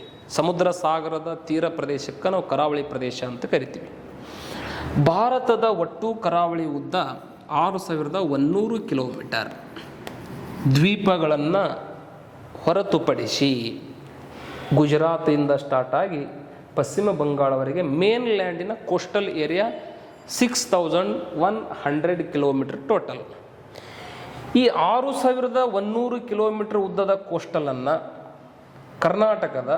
ಕರ್ನಾಟಕವನ್ನು ಒಳಗೊಂಡು ಭಾರತದ 9 ರಾಜ್ಯಗಳಿಗೆ ಹಂಚಿಕೆ ಆಗೈತಿ. 9 ರಾಜ್ಯಗಳು ಯಾವ್ಯಾವು ಅಂದ್ರೆ, ಒಂದನೇದ್ದು ಗುಜರಾತ್, ಮಹಾರಾಷ್ಟ್ರ, ಇದು ಗೋವಾ, ಇದು ಕರ್ನಾಟಕ, ಇದು ಗೋವಾ, ಇದು ಕರ್ನಾಟಕ, ಇದು ಕೇರಳ, ತಮಿಳುನಾಡು, ಆಂಧ್ರ ಪ್ರದೇಶ, ಒಡಿಸ್ಸಾ, ಪಶ್ಚಿಮ ಬಂಗಾಳ. ನೋಡ್ರಿ ಒಂದ್ಸಲ, ಗುಜರಾತ್, ಮಹಾರಾಷ್ಟ್ರ, ಗೋವಾ, ಕರ್ನಾಟಕ, ಕೇರಳ, ತಮಿಳುನಾಡು, ಆಂಧ್ರ ಪ್ರದೇಶ, ಒಡಿಸ್ಸಾ, ಪಶ್ಚಿಮ ಬಂಗಾಳ. ಮೊದಲು ನಿಮಗೆ ಮ್ಯಾಪ್ಗಳ ಪರಿಕಲ್ಪನೆ ಗೊತ್ತಿರಬೇಕು. ಈ ಭಾರತದ ನಕ್ಷೆ ಬಗ್ಗೆ ಗೊತ್ತಿರಬೇಕು. ಹಾಗಾಗಿ 9 ರಾಜ್ಯಗಳ ಕರಾವಳಿ ಪ್ರದೇಶವನ್ನು ನಾವು ಟೋಟಲ್ ಆಗಿ 6100 ಕಿಲೋಮೀಟರ್ ಉದ್ದದ ಕರಾವಳಿಯನ್ನು ನೋಡ್ತೀವಿ. ಈ 6100 ಕಿಲೋಮೀಟರ್ ಕರಾವಳಿಯನ್ನು ನಾವು ಭಾರತದ ಕರಾವಳಿ ತೀರ ಅಂತ ಕರೆಸ್ಕೋತೀವಿ. ಆ ಬೇರೆ ಬೇರೆ ರಾಜ್ಯ 9 ರಾಜ್ಯದ ಕರಾವಳಿಗೆ 9 ಹೆಸರುಗಳಿಂದ ಕರೀತಾರೆ. ಗುಜರಾತ ಕರಾವಳಿ ಪ್ರದೇಶಕ್ಕೆ ಕಚ್ ತೀರ ಅಂತ ಕರಿತೀವಿ. ಮಹಾರಾಷ್ಟ್ರ ಮತ್ತು ಗೋವಾ ಕರಾವಳಿ ತೀರಕ್ಕೆ ಕೊಂಕಣ ತೀರ. ಕರ್ನಾಟಕದ ಕರಾವಳಿ ತೀರಕ್ಕೆ ಕೆನರಾ ತೀರ. ಕರ್ನಾಟಕದ ಕರಾವಳಿ ಪ್ರದೇಶದಲ್ಲಿ ಅತಿ ಹೆಚ್ಚು ಮ್ಯಾಕ್ರಲ್ ಪ್ರಭೇದದ ಮೀನು ಸಿಗುವುದರಿಂದ ಕೆನರಾ ತೀರವನ್ನು ಮ್ಯಾಕ್ರಲ್ ತೀರ ಅಂತ ಕರಿತೀವಿ. ಮ್ಯಾಕ್ರಲ್ ಅನ್ನೋದು ಮೀನಿನ ಹೆಸರು ರೀ, ಬಾಂಗಡ ಮೀನು ಅಂತ ಕರಿತಾರಲ್ಲ, ಅದಕ್ಕೆ ನಾವು ಮ್ಯಾಕ್ರಲ್ ಮೀನು ಅಂತ ಕರಿತೀವಿ. ಕೇರಳದ ಕರಾವಳಿಗೆ ಮಲಬಾರ್ ಅಂತ ಕರಿತೀವಿ. ಕೇರಳದ ಕರಾವಳಿ ಪ್ರದೇಶಕ್ಕೆ ಮಲಬಾರ ತೀರ. ಈ ಕಡೆ ಬರೋಣ್ರಿ, ತಮಿಳುನಾಡಕ್ಕೆ ಕೋರಮಂಡಲ ತೀರ. ಆಂಧ್ರ ಪ್ರದೇಶಕ್ಕೆ ಸರ್ಕಾರ್ ತೀರ, ಉತ್ತರ ಸರ್ಕಾರ್ ತೀರ. ಒಡಿಸ್ಸಾಕ್ಕೆ ಉತ್ಕಲ ತೀರ. ಪಶ್ಚಿಮ ಬಂಗಾಳಕ್ಕೆ ವಂಗ ತೀರ. ಇದೊಂದು ಸ್ವಲ್ಪ ನೀವು ಏನು ಮಾಡ್ಬೇಕಂದ್ರೆ ಪಟ್ಟಿ ಮಾಡ್ಕೋಬೇಕ್ರಿ. ಇದನ್ನು ನಾವು ಉತ್ತರ ಸರ್ಕಾರ ತೀರ ಅಂತ ಕರಿತೀವಿ. ಕಚ್ ತೀರವನ್ನು ಇನ್ನೊಂದು ಹೆಸರಿನಿಂದ ಕಾಥೇವಾಡ ತೀರ ಅಂತ ಕರಿತೀವಿ. ಕಾಥೇವಾಡ ತೀರ, ಕೊಂಕಣ ತೀರ, ಕೆನರಾ ತೀರ, ಮಲಬಾರ್ ತೀರ, ಕೋರಮಂಡಲ ತೀರ, ಉತ್ತರ ಸರ್ಕಾರ ತೀರ, ಉತ್ಕಲ ತೀರ, ವಂಗ ತೀರ. ಈ ತೀರ ಪ್ರದೇಶದಲ್ಲಿ ಒಂದಿಷ್ಟು ಬಂದರುಗಳು ಅದಾವು. ಅದಕ್ಕೆ ನಾವು ಹಡಗು ನಿಲ್ಲುವ ಸ್ಥಳಗಳು, ಹಾರ್ಬರ್ಸ್ ಅಂತ ಕರಿತೀವಿ, ಅಥವಾ ಹಡಗು ಕಟ್ಟೆಗಳು ಅಂತ ಕರಿತೀವಿ, ಅಥವಾ ಬಂದರುಗಳು ಅಂತ ಕರಿತೀವಿ, ಅಥವಾ ಪೋರ್ಟ್ ಅಂತ ಕೂಡ ಮೆನ್ಷನ್ ಮಾಡ್ತೀವಿ. ಹಾಗಾದ್ರೆ ಭಾರತ ದೇಶದಲ್ಲಿ ಎಲ್ಲೆಲ್ಲಿ ಪ್ರಮುಖವಾಗಿರ್ತಕ್ಕಂಥ ಬಂದರುಗಳು ಅಂದ್ರೆ, ಗುಜರಾತದಲ್ಲಿ ಒಂದು ಬಂದರ ಐತಿ, ಮಹಾರಾಷ್ಟ್ರದಲ್ಲಿ ಪ್ರಮುಖವಾಗಿರ್ತಕ್ಕಂಥ 2 ಬಂದರುಗಳು, ಗೋವಾ ರಾಜ್ಯದಲ್ಲಿ ಒಂದು ಬಂದರ, ಕರ್ನಾಟಕದಲ್ಲಿ ಒಂದು ಬಂದರ, ಕೇರಳದಲ್ಲಿ ಒಂದು, ತಮಿಳುನಾಡಿನಲ್ಲಿ 3 ಬಂದರುಗಳನ್ನು ನೋಡ್ತೀವಿ. 3 ಬಂದರುಗಳು. ಆಂಧ್ರ ಪ್ರದೇಶದಲ್ಲಿ ಒಂದು ಬಂದರ, ಒಡಿಸ್ಸಾದಲ್ಲಿ ಒಂದು ಬಂದರ, ಪಶ್ಚಿಮ ಬಂಗಾಳದಲ್ಲಿ 2 ಬಂದರುಗಳನ್ನು ನೋಡ್ತೀವಿ, ಮತ್ತು ಅಂಡಮಾನ್ ನಿಕೋಬಾರ್ ದ್ವೀಪದಲ್ಲಿ ಒಂದು ಬಂದರ ಸಹ ನೋಡ್ತೀವಿ. ಇವು ರಾಷ್ಟ್ರೀಕೃತ ಬಂದರುಗಳು. ಟೋಟಲ್ ಭಾರತದಲ್ಲಿ ಕಂಡು ಬರ್ತಕ್ಕಂಥ ರಾಷ್ಟ್ರೀಕೃತ ಬಂದರುಗಳು ಅಂದರೆ ಇವು ಇಷ್ಟೇ. ಹಾಗಾದ್ರೆ ಅವ್ರು ಕೇಳಿದ್ದು ಏನು ಅಂದ್ರೆ, ಪನ್ಯದ್ದು ಒಡಿಸ್ಸಾದಲ್ಲಿ ಯಾವುದೈತಿ, ಪಶ್ಚಿಮ ಬಂಗಾಳದಲ್ಲಿ ಯಾವುದೈತಿ, ಗುಜರಾತದಲ್ಲಿ ಯಾವುದೈತಿ, ತಮಿಳುನಾಡಿನಲ್ಲಿ ಯಾವುದೈತಿ. ಹಾಗಾದ್ರೆ ಅವಷ್ಟು ಬಂದರುಗಳ ಹೆಸರನ್ನು ಒಂದು ಸಲ ನಾನಿಲ್ಲಿ ಪಟ್ಟಿ ಮಾಡಿಬಿಡ್ತೀನಿ. ಅವುಗಳನ್ನು ಸ್ವಲ್ಪ ನೀವೇನಂದ್ರೆ ಗಮನ ಕೊಟ್ಟು ಕೇಳಬೇಕು. ಇಲ್ಲಿ ಗುಜರಾತದಲ್ಲಿ ಕಂಡು ಬರ್ತಕ್ಕಂಥ ಬಂದರಿಗೆ ಕಾಂಡ್ಲಾ ಬಂದರು ಅಂತ ಕರಿತೀವಿ. ಗುಜರಾತ ಕಾಂಡ್ಲಾ ಪೋರ್ಟ್. ಮಹಾರಾಷ್ಟ್ರದಲ್ಲಿ 2 ಅದಾವ್ರಿ. ಒಂದನೇದ್ದು JNP ಪೋರ್ಟ್ ಅಂತ ಕರಿತೀವಿ, ಎರಡನೇದ್ದು ಮುಂಬೈ ಪೋರ್ಟ್. JNP ಅಂದ್ರೆ ಗೊತ್ತಾಗಲಿಲ್ಲರಿ ನಮಗೆ, ಜವಾಹರ್ಲಾಲ್ ನೆಹರು ಪೋರ್ಟ್. ಇದಕ್ಕೆ ನವಸೇವಾ ಬಂದರು ಅಂತ ಕೂಡ ಕರೀತಾರ, ಜವಾಹರ್ಲಾಲ್ ನೆಹರು ಬಂದರು ಅಂತ ಕರೀತಾರ. ಮುಂಬೈ ಬಂದರು 2 ಮಹಾರಾಷ್ಟ್ರದಲ್ಲಿ ಅದಾವೆ. ಗೋವಾ ರಾಜ್ಯದಲ್ಲಿರ್ತಕ್ಕಂಥದಕ್ಕೆ ಮರ್ಮ ಗೋವಾ ಪೋರ್ಟ್ ಅಂತ ಕರಿತೀವಿ. ನಮ್ಮ ಕರ್ನಾಟಕದಲ್ಲಿರ್ತಕ್ಕಂಥದಕ್ಕೆ ನವಮಂಗಳೂರು ಬಂದರು. ಕೇರಳದ ಮಲಬಾರ್ ತೀರದಲ್ಲಿರ್ತಕ್ಕಂಥ ಬಂದರಿಗೆ ಕೊಚ್ಚಿ ಬಂದರು. ಕೋರಮಂಡಲದಲ್ಲಿ 3 ಬರ್ತವ್ರಿ. ಒಂದನೇದ್ದು ಚೆನ್ನೈ ಬಂದರು, ಎರಡನೇದ್ದು ತೂತ್ಕುಡಿ ಬಂದರು, ಮೂರನೇದ್ದು ಎನ್ನೋರ ಬಂದರು. ಚೆನ್ನೈ ಬಂದರು, ತೂತ್ಕುಡಿ ಬಂದರು, ಎನ್ನೋರ ಬಂದರು ತಮಿಳುನಾಡು. ಉತ್ತರ ಸರ್ಕಾರ ತೀರದಲ್ಲಿ ವಿಶಾಖಪಟ್ಟಣಂ ಬಂದರು ಅಂತ ಐತಿ, ಆಂಧ್ರ ಪ್ರದೇಶದಲ್ಲಿ ವಿಶಾಖಪಟ್ಟಣಂ. ಒಡಿಸ್ಸಾದ ಉತ್ಕಲ ತೀರದಲ್ಲಿ ಪಾರಾದ್ವೀಪ ಬಂದರು, ಉತ್ಕಲ ತೀರದಲ್ಲಿ ಪಾರಾದ್ವೀಪ. ವಂಗ ತೀರದಲ್ಲಿ ಕಲ್ಕತ್ತಾ ಪೋರ್ಟ್ ಅಂತಂದೈತಿ, ಹಾಲ್ಡಿಯಾ ಅಂತ ಒಂದು ಐತಿ. ಹಾಲ್ಡಿಯಾ ಮತ್ತು ಕಲ್ಕತ್ತಾ ಬಂದರು. ಇನ್ನು ಅಂಡಮಾನ್ ನಿಕೋಬಾರ್ ದ್ವೀಪದೊಳಗೆ ಪೋರ್ಟ್ ಬ್ಲೇರ್ ಬಂದರು ಅಂತ ಕರೀತಾರೆ ಅದಕ್ಕೆ. ಇಷ್ಟು ನಮಗೆ ರಾಷ್ಟ್ರೀಕೃತ ಬಂದರುಗಳು ಗೊತ್ತಿರಲಿ. ಇಲ್ಲಿ ಏನು ಆಪ್ಷನ್ಸಲ್ಲಿ ನಮಗೆ ಆನ್ಸರ್ ಹುಡುಕಬೇಕು ಅಂದ್ರೆ, ಒಂದನೇದ್ದು ಒಡಿಸ್ಸಾ. ಎಸ್, ಇದೆಲ್ಲ ಗೊತ್ತಿರಲಿ. ಒಡಿಸ್ಸಾದಲ್ಲಿ ಯಾವುದೈತ್ರಿ? ಪಾರಾದ್ವೀಪ. ಹಾಗಾದ್ರೆ ಪಾರಾದ್ವೀಪ ಐತೆ ನೋಡ್ರಿ. ಎಸ್, ಪಾರಾದ್ವೀಪ ಒಡಿಸ್ಸಾ. ನೆಕ್ಸ್ಟ್ ಪಶ್ಚಿಮ ಬಂಗಾಳ. ಎರಡನೇದ್ದು ಪಶ್ಚಿಮ ಬಂಗಾಳದಲ್ಲಿ 2 ಅದಾವೆ. ಕಲ್ಕತ್ತಾ ಒಂದೈತಿ, ಹಾಲ್ಡಿಯಾ ಒಂದೈತಿ. ಕಲ್ಕತ್ತಾ ಮತ್ತು ಹಾಲ್ಡಿಯಾ. ಇಲ್ಲಿ ಯಾವುದು ಕೊಟ್ಟಾರ್ರಿ? ಕಲ್ಕತ್ತಾ ಇಲ್ಲ, ಹಾಲ್ಡಿಯಾ. ಇಲ್ಲಿ ಹಾಲ್ಡಿಯಾ ಅಂತ ಐತಿ. ಹಾಗಾಗಿ ಪಶ್ಚಿಮ ಬಂಗಾಳ, ಹಾಲ್ಡಿಯಾ. ಇನ್ನು ಮೂರನೇದ್ದು ಗುಜರಾತದಲ್ಲಿ ಆಗಲೇ ಹೇಳಿದ್ದು ನಾನು, ಏನಂತ ಕರಿತೀವಿ? ಕಾಂಡ್ಲಾ ಬಂದರು. ಇದು ಗುಜರಾತದ ಕಾಂಡ್ಲಾ. ಇನ್ನು ಟುಟುಕೋರಿನ್ ತಮಿಳುನಾಡು. ಟುಟಿಕೋರಿನ್, ತೂತುಕುಡಿಗೆ ಟುಟಿಕೋರಿನ್ ಅಂತ ಕೂಡ ಕರೀತಾರೆ, ತಮಿಳುನಾಡು. ಹಾಗಾದ್ರೆ ನೋಡ್ರಿ ಇಲ್ಲಿ ಎ 3 ಯಾವುದೈತಿ ನೋಡ್ರಿ, ಇದು ಇಲ್ಲ, ಇದು ಇಲ್ಲ, ಇಲ್ಲಿ ಎ 3 ಐತಿ, ಸೇಮ್ ಐತಿ. ಓಕೆ, ಬಿ ತಗೋರಿ, B1 ಇದು ಆಗಲ್ಲ, B1 A3, C2 D4. ಹಾಗಾದ್ರೆ ಯಾವುದ್ರಿ? ಆಪ್ಷನ್ಸ್ 4 ಸರಿಯಾದ ಉತ್ತರ. ಈ ಬಂದರುಗಳಿಗೆ ಹೋಲಿಸಿ ಬರೀರಿ ಅಂದಾಗ ಇಷ್ಟೆಲ್ಲ ನಮಗೆ ಮಾಹಿತಿ ಇರಬೇಕು. ಇನ್ನು ಬಂದರುಗಳ ಬಗ್ಗೆ ಬಹಳಷ್ಟು ಮಾಹಿತಿ ಐತಿ, ಅದು ನನ್ನ ತರಗತಿಯಲ್ಲಿ ನಿಮಗೆ ವಿವರವಾಗಿ ಹೇಳ್ತಕ್ಕಂಥದ್ದು. ಇನ್ನು ನೆಕ್ಸ್ಟ್ ಕ್ವಶನ್ಗೆ ಹೋದಾಗ ಚಾರ್ಮುಡಿ ಘಾಟ್ ಯಾವ ನಗರಗಳ ಮಧ್ಯೆ ಸಂಪರ್ಕಿಸುತ್ತದೆ ಅಂತ ಪ್ರಶ್ನೆ ಐತಿ. ಚಾರ್ಮುಡಿ ಘಾಟ ಯಾವ ನಗರಗಳನ್ನು ಕನೆಕ್ಟ್ ಮಾಡ್ತೈತಿ ಅಂತ ಪ್ರಶ್ನೆ ಕೇಳಿದಾರ. ಚಾರ್ಮುಡಿ ಘಾಟ್, ಮೊದಲು ಘಾಟ್ ಅಂದರೆ ಏನು? ಘಾಟ್ ಎಂದರೆ ಇದು ಎತ್ತರವಾಗಿರ್ತಕ್ಕಂಥ ಬೆಟ್ಟ, ಎತ್ತರವಾಗಿರ್ತಕ್ಕಂಥ ಬೆಟ್ಟಗಳ ಪ್ರದೇಶ. ಈ ಬೆಟ್ಟಗಳ ಪ್ರದೇಶದ ಭಾಗದಲ್ಲಿ ಒಂದು ಬದಿಯಲ್ಲಿ ಇಳಿಜಾರು ಕಡಿಮೆ, ಒಂದು ಬದಿಯಲ್ಲಿ ಇಳಿಜಾರು ಕಡಿಮೆ, ಇನ್ನೊಂದು ಬದಿಯಲ್ಲಿ ಇಳಿಜಾರು ಹೆಚ್ಚು. ಒಂದು ಎತ್ತರವಾದ ಪ್ರದೇಶದಲ್ಲಿ ಎರಡೂ ಭಾಗದಲ್ಲಿ ಅಷ್ಟೇ ಇಳಿಜಾರು ಇತ್ತು ಅಂದರೆ ಅದಕ್ಕೆ ಬೆಟ್ಟ ಅಂತ ಕರೀತಾರೆ. ಬೆಟ್ಟ ಮೀನ್ಸ್ ಎತ್ತರವಾದ ಪ್ರದೇಶವು ಎರಡೂ ಬದಿಯಲ್ಲಿ ಸಮತಟ್ಟಾದ ಇಳಿಜಾರನ್ನು ಹೊಂದಿತ್ತಂದ್ರೆ ಬೆಟ್ಟಗಳು ಅಂತ ಕರಿತೀವಿ. ಇನ್ನು ಘಟ್ಟಗಳು ಅಥವಾ ಘಾಟ್ಗಳು ಅಂದರೆ ಏನು? ಎತ್ತರವಾದ ಬೆಟ್ಟಗಳು ಒಂದು ಬದಿಯಲ್ಲಿ ಕಡಿಮೆ ಇಳಿಜಾರು, ಇನ್ನೊಂದು ಬದಿಯಲ್ಲಿ ಹೆಚ್ಚು ಇಳಿಜಾರುವನ್ನು ಹೊಂದಿತ್ತು ಅಂದ್ರೆ ಅದಕ್ಕೆ ನಾವು ಘಾಟ್ಗಳು ಅಥವಾ ಘಟ್ಟಗಳು ಅಂತ ಕರಿತೀವಿ. ಹಾಗಾದ್ರೆ ಕಡಿಮೆ ಇಳಿಜಾರಕ್ಕೆ ಬಳಿದಾದ ಇಳಿಜಾರು ಅಂತ ಕರೀತಾರೆ, ಹೆಚ್ಚು ಇಳಿಜಾರಕ್ಕೆ ಕಡಿದಾದ ಇಳಿಜಾರು. ಕಡಿದಾದ ಇಳಿಜಾರು ಮತ್ತು ಬಳಿದಾದ ಇಳಿಜಾರು ಅಂತ ಮೆನ್ಷನ್ ಮಾಡ್ತೀವಿ. ನೋಡ್ರಿ, ಎತ್ತರವಾದ ಬೆಟ್ಟಗಳ ಇಳಿಜಾರು ಕಡಿಮೆ ಇತ್ತು ಅಂದ್ರೆ ಈ ಪ್ರದೇಶದಲ್ಲಿ ಇಳಿಜಾರು ಕಡಿಮೆ ಇತ್ತಂದ್ರೆ ರಸ್ತೆಗಳನ್ನು ನೇರವಾಗೇ ಮಾಡ್ಬೋದು ಅಥವಾ ಸ್ವಲ್ಪ ಹಿಂಗೆ ತಿರುವುಗಳಿಂದ ಕುಡಿತಕ್ಕಂಥ ರಸ್ತೆಗಳನ್ನು ಮಾಡ್ಬೋದು. ಅದೇ ಈ ಬದಿ ರಸ್ತೆಗಳನ್ನು, ಈ ಬದಿಯಲ್ಲಿ ಬೆಟ್ಟಗಳ ಇಳಿಜಾರು ಹಿಂಗಿರೋ ಬದಲು ಹಿಂಗಿತ್ತು ಅಂದ್ರೆ ಅವಾಗ ಏನು ಮಾಡ್ತಾರೆ, ಬೆಟ್ಟಗಳ ಮೇಲಿಂದ ನೇರವಾಗಿ ರಸ್ತೆಗಳನ್ನು ಮಾಡದೆ ಬೆಟ್ಟಗಳ ಇಳಿಜಾರಿಗೆ ತಿರುವುಗಳಿಂದ ಕೂಡಿರ್ತಕ್ಕಂಥ ಹೆಚ್ಚು ತಿರುವುಗಳಿಂದ ಕೂಡಿರ್ತಕ್ಕಂಥ ರಸ್ತೆಗಳನ್ನು ಮಾಡಿರ್ತಾರೆ. ಆ ತಿರುವುಗಳಿಂದ ಕೂಡಿರ್ತಕ್ಕಂಥ ರಸ್ತೆಗೆ ನಾವು ಏನಂತ ಕರಿತೀವಿ? ಘಾಟ್ಗಳು ಅಂತ ಕರಿತೀವಿ. ಘಾಟ್ ಅಂದ್ರೆ ಬೆಟ್ಟಗಳ ಇಳಿಜಾರಿನಲ್ಲಿ, ಎಂಥ ಇಳಿಜಾರು? ಕಡಿದಾದ ಇಳಿಜಾರು.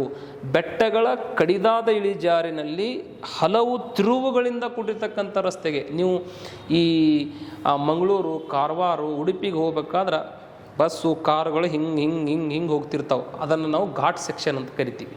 ನಿಮಗೆಲ್ಲ ಗೊತ್ತಿರ್ತೈತಿ. ಕಡಿದಾದ ಇಳಿಜಾರಿನಲ್ಲಿ ತಿರುವುಗಳಿಂದ ಕೂಡಿರುವಂತಹ ರಸ್ತೆಗೆ ನಾವು ಏನಂತ ಕರಿತೀವಿ ಅಂದರೆ ಘಾಟ್ಗಳು ಅಂತ ಕರಿತೀವಿ. ಆ ಘಾಟ ಚಾರ್ಮುಡಿ ಎಂಬ ಊರದ ಸಮೀಪದಲ್ಲಿ ಹೋಗಿರುವುದರಿಂದ ಚಾರ್ಮುಡಿ ಘಾಟ್ ಅಂತ ಅನಿಸ್ಕೊಂಡೈತಿ. ಆ ಚಾರ್ಮುಡಿ ಘಾಟ ಯಾವ ಊರಿನಿಂದ ಯಾವ ಊರಿಗೆ ಹೋಗ್ತೈತಿ, ಆ ರೋಡ ಯಾವ ಊರಿಂದ ಯಾವ ಊರಿಗೆ ಹೋಗ್ತೈತಿ ಅನ್ನೋದು ನಮಗೆ ಸ್ವಲ್ಪ ಗೊತ್ತಿರಲಿ. ನಮ್ಮ ರಾಜ್ಯದಲ್ಲಿ ಗೊತ್ತಿರಬೇಕು, ನಮ್ಮ ರಾಜ್ಯದಲ್ಲಿ ಪಶ್ಚಿಮ ಘಟ್ಟಗಳು ಅಂತ ಅದಾವು. ನಮ್ಮ ರಾಜ್ಯದಲ್ಲಿ ಪಶ್ಚಿಮ ಘಟ್ಟಗಳು ಅಂತ ಕಂಡು ಬರ್ತಾವೆ. ಯಾವ ಭಾಗದಲ್ಲಿ ಕಂಡು ಬರ್ತಾವೆ ಅಂದ್ರೆ ಈ ಭಾಗದಲ್ಲಿ ಪಶ್ಚಿಮ ಘಟ್ಟಗಳು. ಒಂದು ನಿಮಿಷ, ಪಶ್ಚಿಮ ಘಟ್ಟಗಳು ಅಂತ ನೋಡ್ತೀವಿ. ಇಲ್ಲಿ ನೋಡಿಲಿ, ಈ ಭಾಗದೊಳಗೆ ನಾವು ಎತ್ತರವಾಗಿರ್ತಕ್ಕಂಥ ಬೆಟ್ಟಗಳ ಸಾಲು ಐತಿ, ಅದಕ್ಕೆ ನಾವು ವೆಸ್ಟರ್ನ್ ಘಾಟ್ಸ್ ಅಂತ ಕರಿತೀವಿ. ನಾಗಲೇ ಹೇಳ್ದೆ ಬೆಟ್ಟ ಮತ್ತು ಘಟ್ಟಕ್ಕೆ ಇರ್ತಕ್ಕಂಥ ಡಿಫ್ರೆನ್ಷನ್. ಇವಕ್ಕೆ ನಾವು ಘಟ್ಟಗಳು ಅನ್ನೋ ಬದಲಿ ಬೆಟ್ಟಗಳು ಅನ್ನಬೇಕಾಗಿತ್ತಲ್ರಿ ಅಂದಾಗ ಬೆಟ್ಟಗಳು ಅಲ್ಲಕ್ಕೆ ಬರಲ್ಲ. ಯಾಕಂದ್ರೆ ಒಂದು ಸೈಡ್ ಇಳಿಜಾರು ಜಾಸ್ತಿ ಇದಾವೆ, ಇನ್ನೊಂದು ಸಲ ಇಳಿಜಾರು ಭಾಳಷ್ಟು ಏನದಾವ, ಕಡಿಮೆ ಇದಾವೆ. ಹಾಗಾಗಿ ನಾವು ಇವಕ್ಕೆ ನಾವು ಇಳಿಜಾರು ಅಂತ, ಇಳಿಜಾರಿನ ಬೇಸ್ ಮೇಲೆ ಘಟ್ಟ ಮತ್ತು ಬೆಟ್ಟಗಳಿಗೆ ವ್ಯತ್ಯಾಸ ಆಗ್ತಾವೆ. ಇದು ಪಶ್ಚಿಮ ಘಟ್ಟಗಳು ಅಂತ ಕರಿತೀವಿ. ಈ ಕಡೆ ಇಳಿಜಾರು ಕಡಿಮೆ ಐತಿ, ಈ ಕಡೆ ಇಳಿಜಾರು ಜಾಸ್ತಿ ಐತಿ. ಈ ಕಡೆ ಹೆಚ್ಚು ಇಳಿಜಾರು, ಈ ಕಡೆ ಕಡಿಮೆ ಇಳಿಜಾರು. ಈ ಕಡೆ ಹೆಚ್ಚು ಇಳಿಜಾರು, ಈ ಕಡೆ ಕಡಿಮೆ, ಈ ಕಡೆ ಅಧಿಕ. ಆ ಕಡೆ ಕಡಿಮೆ, ಈ ಕಡೆ ಅಧಿಕ. ಹಾಗಾದ್ರೆ ಹೆಚ್ಚು ಇಳಿಜಾರು ಇರುವ ಪ್ರದೇಶದಲ್ಲಿ, ಒಂದು ನಿಮಿಷ, ಹೆಚ್ಚು ಇಳಿಜಾರು ಇರುವ ಪ್ರದೇಶದಲ್ಲಿ ತಿರುವುಗಳಿಂದ ಕೂಡಿರ್ತಕ್ಕಂಥ ರಸ್ತೆಗಳಿಗೆ ನಾವು ಘಾಟ್ಗಳು ಅಂತ ಕರಿತೀವಿ ಅಂತ ಆಗಲೇ ಹೇಳಿದೆ.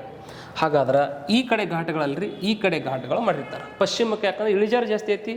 ಪಶ್ಚಿಮ ಘಟ್ಟಗಳ ಪಶ್ಚಿಮಕ್ಕೆ ಅತಿ ಹೆಚ್ಚು ಇಳಿಜಾರು ಇರೋದ್ರಿಂದ ಇಲ್ಲಿ ತಿರುವುಗಳಿಂದ ಕೂಡಿರುವ ರಸ್ತೆಗಳದಾವೆ. ಯಾಕಂದ್ರೆ ಇಲ್ಲಿ ಈ ಭಾಳ ಇಳಿಜಾರು ಇರೋದ್ರಿಂದ ರೋಡ್ಗಳನ್ನು, ಹೆಚ್ಚು ತಿರುವುಗಳಿಂದ ಕೂಡಿರ್ತಕ್ಕಂಥ ರೋಡ್ಗಳನ್ನು ನೋಡ್ತೀವಿ. ಹಿಂಗೆ ನೋಡಿ, ಬೆಟ್ಟಗಳ ಇಳಿಜಾರಿನೊಳಗೆ ಹಿಂಗೆ ರೋಡ್ಗಳನ್ನು ಮಾಡಿ ಈ ಕಡೆ ಒಯ್ದು ಈ ಸಮುದ್ರದ ದಂಡಿಗಿರ್ತಕ್ಕಂಥ ಸಿಟಿಗೆ ಜೋಡಿಸಿಬಿಟ್ಟಿದ್ದಾರೆ. ಹಾಗಾಗಿ ಅವುಗಳನ್ನು ನಾವು ಘಾಟ್ಗಳು ಅಂತ ಕರಿತೀವಿ.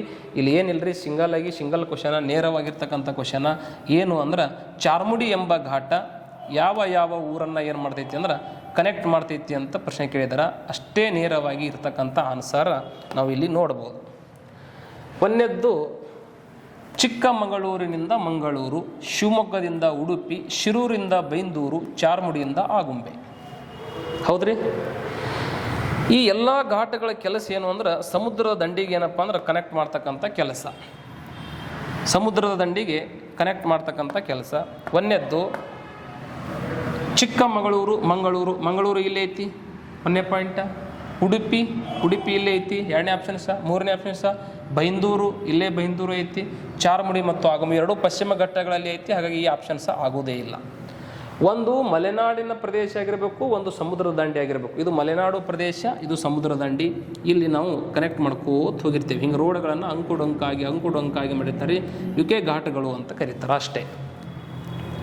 ಇದರಲ್ಲಿ ನಮಗೆ ಚಾರ್ಮುಡಿ ಘಾಟ ಯಾವುದನ್ನು ಸಂಪರ್ಕ ಮಾಡುತ್ತದೆ ಅಂತ ಪ್ರಶ್ನೆ ಕೇಳಿದಾರ. ನಾವು ನೇರವಾಗಿ ಹೇಳ್ಬೋದು ರೀ, ಮಂಗಳೂರಿನಿಂದ ಚಿಕ್ಕಮಗಳೂರು. ಶಿವಮೊಗ್ಗ ಟು ಉಡುಪಿ ಏನಪ್ಪ ಅಂದ್ರೆ ಈ ಘಾಟ ಯಾವ ಘಾಟು ಅಂತಂದಾಗ ಆಗುಂಬೆ ಘಾಟ್. ಎಸ್, ಆಗುಂಬೆ ಘಾಟ್. ಶಿರೂರು ಟು ಬೈಂದೂರು ಅಂದ್ರೆ ನಾವು ಕೊಲ್ಲೂರು ಘಾಟ್ ಅಂತ ಕರಿತೀವಿ. ಕೊಲ್ಲೂರು ಘಾಟ್, ಆಗುಂಬೆ ಘಾಟ್, ಚಾರ್ಮುಡಿ ಘಾಟ್. ಆಮೇಲೆ ಇನ್ನೂ ಬರ್ತಾವ್ರಿ ಅರೆಬೈಲು ಘಾಟ್, ದೇವಿ ಮನೆ ಘಾಟ್, ಬಹಳಷ್ಟು ಶಿರಾಡಿ ಘಾಟ್. ಕರ್ನಾಟಕದಲ್ಲಿ ಘಾಟ್ಗಳು ಬಹಳಷ್ಟು ಅದಾವೆ. ಹಾಗಾಗಿ ಇಲ್ಲಿ ನಮಗೆ ಚಿಕ್ಕಮಗಳೂರು ಅಂತ ಒಂದು ಪ್ರದೇಶ ಐತಿ. ಇಲ್ಲಿ ಸಮುದ್ರ ದಂಡಿ ಮಂಗಳೂರು ಐತಿ. ಚಿಕ್ಕಮಗಳೂರಿನಿಂದ ಮಂಗಳೂರಿಗೆ ಕನೆಕ್ಟ್ ಮಾಡ್ತಕ್ಕಂಥ ಒಂದು ರಸ್ತೆ ಮಾರ್ಗವನ್ನು ನಾವು ಏನಂತ ಕರಿತೀವಿ ಅಂದ್ರೆ ಚಾರ್ಮುಡಿ ಘಾಟ್ ಅಂತ ಕರಿತೀವಿ. ಇದಕ್ಕೆ ಆನ್ಸರ್ ಮಂಗಳೂರು ಟು ಚಿಕ್ಕಮಗಳೂರು ಅನ್ನೋ ಸ್ವಲ್ಪ ನಿಮಗೆ ಗೊತ್ತಿರಬೇಕು. ಇನ್ನು ನೆಕ್ಸ್ಟ್ ಪ್ರಶ್ನೆಗೆ ಓದೀವಿ ಅಂದ್ರೆ, ಕಳಸಾ ಬಂಡೂರಿ ಜಲ ವಿವಾದವು ಕೆಳಗಿನ ಯಾವ ರಾಜ್ಯಗಳಲ್ಲಿ ಕಂಡು ಬರುತ್ತದೆ ಅಂತ ಪ್ರಶ್ನೆ ಕೇಳಿದಾರೆ. ಗೊತ್ತಿರಲಿ, ಕಳಸಾ ಬಂಡೂರಿ ಅನ್ನೋದು ನದಿಗಳ ಹೆಸರು ರೀ. ಕರ್ನಾಟಕದಲ್ಲಿ ಒಂದು ನದಿ ಹರಿತೈತಿ, ಬೆಳಗಾವಿ ಜಿಲ್ಲೆಯಿಂದ ಹರಿದು ಗೋವಾಕ್ಕೆ ಹೋಗ್ತಕ್ಕಂಥ ನದಿಗೆ ನಾವು ಏನಂತ ಕರಿತೀವಿ ಅಂದ್ರೆ ಮಹದಾಯಿ ರಿವರ್ ಅಂತ ಕರಿತೀವಿ. ಮಹದಾಯಿಯನ್ನು ಇನ್ನೊಂದು ಹೆಸರಿಂದ ಮಾಂಡೋವಿ ನದಿ ಅಂತ ಕರೀತಾರೆ. ಮಾಂಡೋವಿ ನದಿ ಅಥವಾ ಮಹದಾಯಿ ನದಿ. ಈ ಮಾಂಡೋವಿ ಅಥವಾ ಮಹದಾಯಿ ನದಿಗೆ ಕರ್ನಾಟಕದಲ್ಲಿ 2 ಸಣ್ಣ ನದಿಗಳು ಹೋಗಿ ಸೇರ್ತಾರೆ. ಅವೇ ಯಾವುವು ಅಂದ್ರೆ ಕಳಸಾ ಮತ್ತು ಬಂಡೂರಿ ನದಿಗಳು. ಕಳಸಾ ಮತ್ತು ಬಂಡೂರಿ ನದಿಗಳು ಹೋಗಿ ಮಹದಾಯಿ ನದಿಗೆ, ಮಹದಾಯಿ ನದಿ ಹೋಗಿ ಗೋವಾದಿಂದ ಅರಬ್ಬಿ ಸಮುದ್ರಕ್ಕೆ ಜಾಯ್ನ್ ಆಗ್ತೈತಿ. ಇಲ್ಲಿ ಕರ್ನಾಟಕದಲ್ಲಿ ಒಂದು ಯೋಜನೆ ಹಾಕ್ಕೊಂಡ್ರೆ ಈ ನದಿಗೆ ಯಾವ ಯೋಜನೆ ಅಂತಂದಾಗ ಕರ್ನಾಟಕದಲ್ಲಿ ಪೂರ್ವಕ್ಕೆ ಹರಿತಕ್ಕಂಥ ಒಂದು ನದಿ ಐತಿ. ಆಗಲೇ ಹೇಳಿದ್ದೆ, ಇದು ನಾವು ಮಲಪ್ರಭಾ ನದಿ ಅಂತ ಕರಿತೀವಿ. ಇದು ಕೃಷ್ಣಾ ನದಿಯ ಉಪನದಿ. ಈ ಮಲಪ್ರಭಾ ನದಿಯು ಕಡಿಮೆ ನೀರನ್ನು ಹೊಂದಿರತಕ್ಕಂಥ ನದಿ. ಕಳಸಾ ಬಂಡೂರಿ ಮತ್ತು ಮಹದಾಯಿ ನದಿಗಳು ಹೆಚ್ಚು ನೀರನ್ನು ಹೊಂದಿರತಕ್ಕಂಥ ನದಿಗಳು. ಮಳೆಗಾಲದಲ್ಲಿ ಅತಿ ಹೆಚ್ಚು ಮಳೆಯಾಗಿ ಸಮುದ್ರಕ್ಕೆ ಹೋಗ್ತಕ್ಕಂಥ ನೀರನ್ನು ತಡೆ ಹಿಡಿದು ಕಳಸಾ ಬಂಡೂರಿ ಎಂಬ ಉಪನದಿಗಳ ನೀರನ್ನು ತಡೆ ಹಿಡಿದು ಆ ಉಪನದಿಗಳ ನೀರನ್ನು, ಕಳಸಾ ಮತ್ತು ಬಂಡೂರಿ ಎಂಬ ಉಪನದಿಗಳ ನೀರನ್ನು ತಡೆ ಹಿಡಿದು ಈ ಉಪನದಿಗಳ ನೀರನ್ನು ಮಲಪ್ರಭಾ ನದಿಗೆ ಹರಿಸುವ ಯೋಜನೆಯೇ ಕಳಸಾ ಬಂಡೂರಿ ಯೋಜನೆ. ಆ ಕಳಸಾ ಬಂಡೂರಿ ಯೋಜನೆ ಯಾರ ಮಧ್ಯೆ ವಿವಾದ ಐತಿ ಅಂತಂದ್ರೆ, ಇನ್ನು ಈಜಿಯಾಗಿ ಹೇಳ್ಬೋದು ರೀ, ಪಶ್ಚಿಮಕ್ಕೆ ಹೋಗ್ತಕ್ಕಂಥ ನೀರನ್ನು ನಾವು ಪೂರ್ವದ ನದಿಗಳಿಗೆ ಹರಿಸಿದ್ರೆ ಮುಂದಿನ ರಾಜ್ಯ ಯಾವುದೈತಿ? ಗೋವಾ ಐತಿ. ಗೋವಾದವ್ರು ಏನು ಮಾಡ್ತಾರೆ, ನಮ್ಮ ಕಡಿಮೆ ನೀರು ಬರ್ತೈತಿ, ನೀವು ನಮ್ಮ ರಾಜ್ಯಕ್ಕೆ ಬರ್ತಕ್ಕಂಥ ನೀರನ್ನು ಆ ಕಡೆ ಹೋಗ್ತಕ್ಕಂಥ ನದಿಗಳಿಗೆ ಒಯ್ದು ಕೊಟ್ಟಿರಿ ಅಂದ್ರೆ ನಮ್ಮ ರಾಜ್ಯಕ್ಕೆ ಕಡಿಮೆ ನೀರು ಬರ್ತೈತಿ ಅನ್ನೋದು ಅವರೇ ವಿವಾದವನ್ನು ಸೃಷ್ಟಿ ಮಾಡ್ತಕ್ಕಂಥ ಅವ್ರ ಮಧ್ಯೆ ಏನಪ್ಪ ಅಂದ್ರೆ ನೀರಿನ ಸಮಸ್ಯೆ. ಹಾಗಾಗಿ ನಾವು ಈಸಿಯಾಗಿ ಫೈಂಡ್ ಔಟ್ ಮಾಡೋದು ಕರ್ನಾಟಕ ಮತ್ತು ಗೋವಾ. ಆಂಧ್ರ ಪ್ರದೇಶದಲ್ಲಿ ಕಳಸಾ ಬಂಡೂರಿ ನದಿಗಳಿಲ್ಲ, ಕೇರಳದಲ್ಲಿಲ್ಲ, ತಮಿಳುನಾಡದೊಳಗಿಲ್ಲ. ಹಾಗೆ ಗೋವಾ ಮತ್ತು ಕರ್ನಾಟಕದಲ್ಲಿ ಈ ನದಿಗಳ ಸಂಬಂಧಪಟ್ಟಿರುವುದರಿಂದ ಆ ನದಿಯ ಜಲ ವಿವಾದ ಪ್ರದೇಶ ಆ ಎರಡೂ ರಾಜ್ಯಗಳ ಮಧ್ಯೆ ಕಂಡು ಬರ್ತಕ್ಕಂಥದ್ದು ಅಂತ ನೋಡ್ತೀವಿ. ಇಷ್ಟು ಈ ಮಾಂಡೋವಿ ನದಿಯ ಬಗ್ಗೆ ಅಥವಾ ಕಳಸಾ ಬಂಡೂರಿ ನದಿಯ ಬಗ್ಗೆ ಗೊತ್ತಿರಬೇಕು. ಇದನ್ನು ಕರ್ನಾಟಕದಲ್ಲಿ ಹರಿತಕ್ಕಂಥ ಪ್ರಮುಖ ನದಿ ಅನ್ನೋಕ್ಕಿಂತ ಗೋವಾ ರಾಜ್ಯದ ಜೀವ ನದಿ, ಗೋವಾ ರಾಜ್ಯದಲ್ಲಿ ಉದ್ದವಾಗಿ ಹರಿತಕ್ಕಂಥ ನದಿ. ಭಾರತ ದೇಶದ ಪ್ರಸಿದ್ಧವಾಗಿರ್ತಕ್ಕಂಥ ದೂದ್ ಸಾಗರ್ ಜಲಪಾತ ಈ ಒಂದು ಕಳಸಾ ಬಂಡು ಏನಪ್ಪ ಅಂದ್ರೆ ಮಹದಾಯಿ ನದಿಗೆ ಕಂಡು ಬರ್ತಕ್ಕಂಥದ್ದು. ಗೋವಾ ರಾಜ್ಯದ ಪಣಜಿ ನಗರ ಎಲ್ಲೈತಿ ಅಂದ್ರೆ ಮಾಂಡೋವಿ ನದಿ ತೀರದೊಳಗೈತಿ. ಭಾರತ ದೇಶದ ಅತ್ಯಂತ ಪ್ರಸಿದ್ಧವಾಗಿರ್ತಕ್ಕಂಥ ಆರ್ಥ್ನಾಲಜಿಸ್ಟ್ ಸಲೀಂ ಅಲಿ, ಪಕ್ಷಿ ಪ್ರೇಮಿ ಸಲೀಂ ಅಲಿ ಅವರ ಹೆಸರಲ್ಲಿರ್ತಕ್ಕಂಥ ಪಕ್ಷಿಧಾಮವೂ ಸಹ ನಮಗೇನಪ್ಪ ಅಂದ್ರೆ ಮಾಂಡೋವಿ ನದಿ ತೀರದಲ್ಲಿ ಇರತಕ್ಕಂಥದ್ದು. ಹಾಗಾಗಿ ಈ ಎಲ್ಲ ವಿಷಯಗಳು ನಮಗೆ ಮಾಂಡೋವಿ ನದಿ ಗೊತ್ತಿರಬೇಕು. ಮಾಂಡೋವಿ ನದಿಯ ಉಪನದಿಗಳೇ ಕಳಸಾ ಬಂಡೂರಿ. ಇದರ ಪ್ಲ್ಯಾನಿಂಗೇ ಕರ್ನಾಟಕದ್ದು. ಕರ್ನಾಟಕ ಪ್ಲ್ಯಾನ್ ಹಾಕಿರೋದ್ರಿಂದ ಗೋವಾ ಮತ್ತು ಕರ್ನಾಟಕದ ಮಧ್ಯೆ ನೀರಿನ ವಿವಾದವನ್ನು ಸೃಷ್ಟಿ ಮಾಡಿರ್ತಕ್ಕಂಥದ್ದು ಈ ಪ್ರಶ್ನೆ. ಹಾಗಾಗಿ ಇಷ್ಟು ಇವತ್ತಿನ ತರಗತಿಯಲ್ಲಿ ಹಿಂದಿನ ಪ್ರಶ್ನೆಗಳ ಒಂದಿಷ್ಟು ಅವಲೋಕನವನ್ನು ಭೂಗೋಳಶಾಸ್ತ್ರದ ಮೂಲಕ ಮಾಡಿರ್ತಕ್ಕಂಥದ್ದು. ಇನ್ನು ಮುಂದಿನ ತರಗತಿಯಲ್ಲಿ ಮತ್ತೊಂದಿಷ್ಟು ಪ್ರಶ್ನೆಗಳೊಂದಿಗೆ ಈ ತರಗತಿಯನ್ನು ಮುಂದುವರಿಸ್ತೀನಿ. ಎಲ್ಲರಿಗೂ ಧನ್ಯವಾದಗಳು.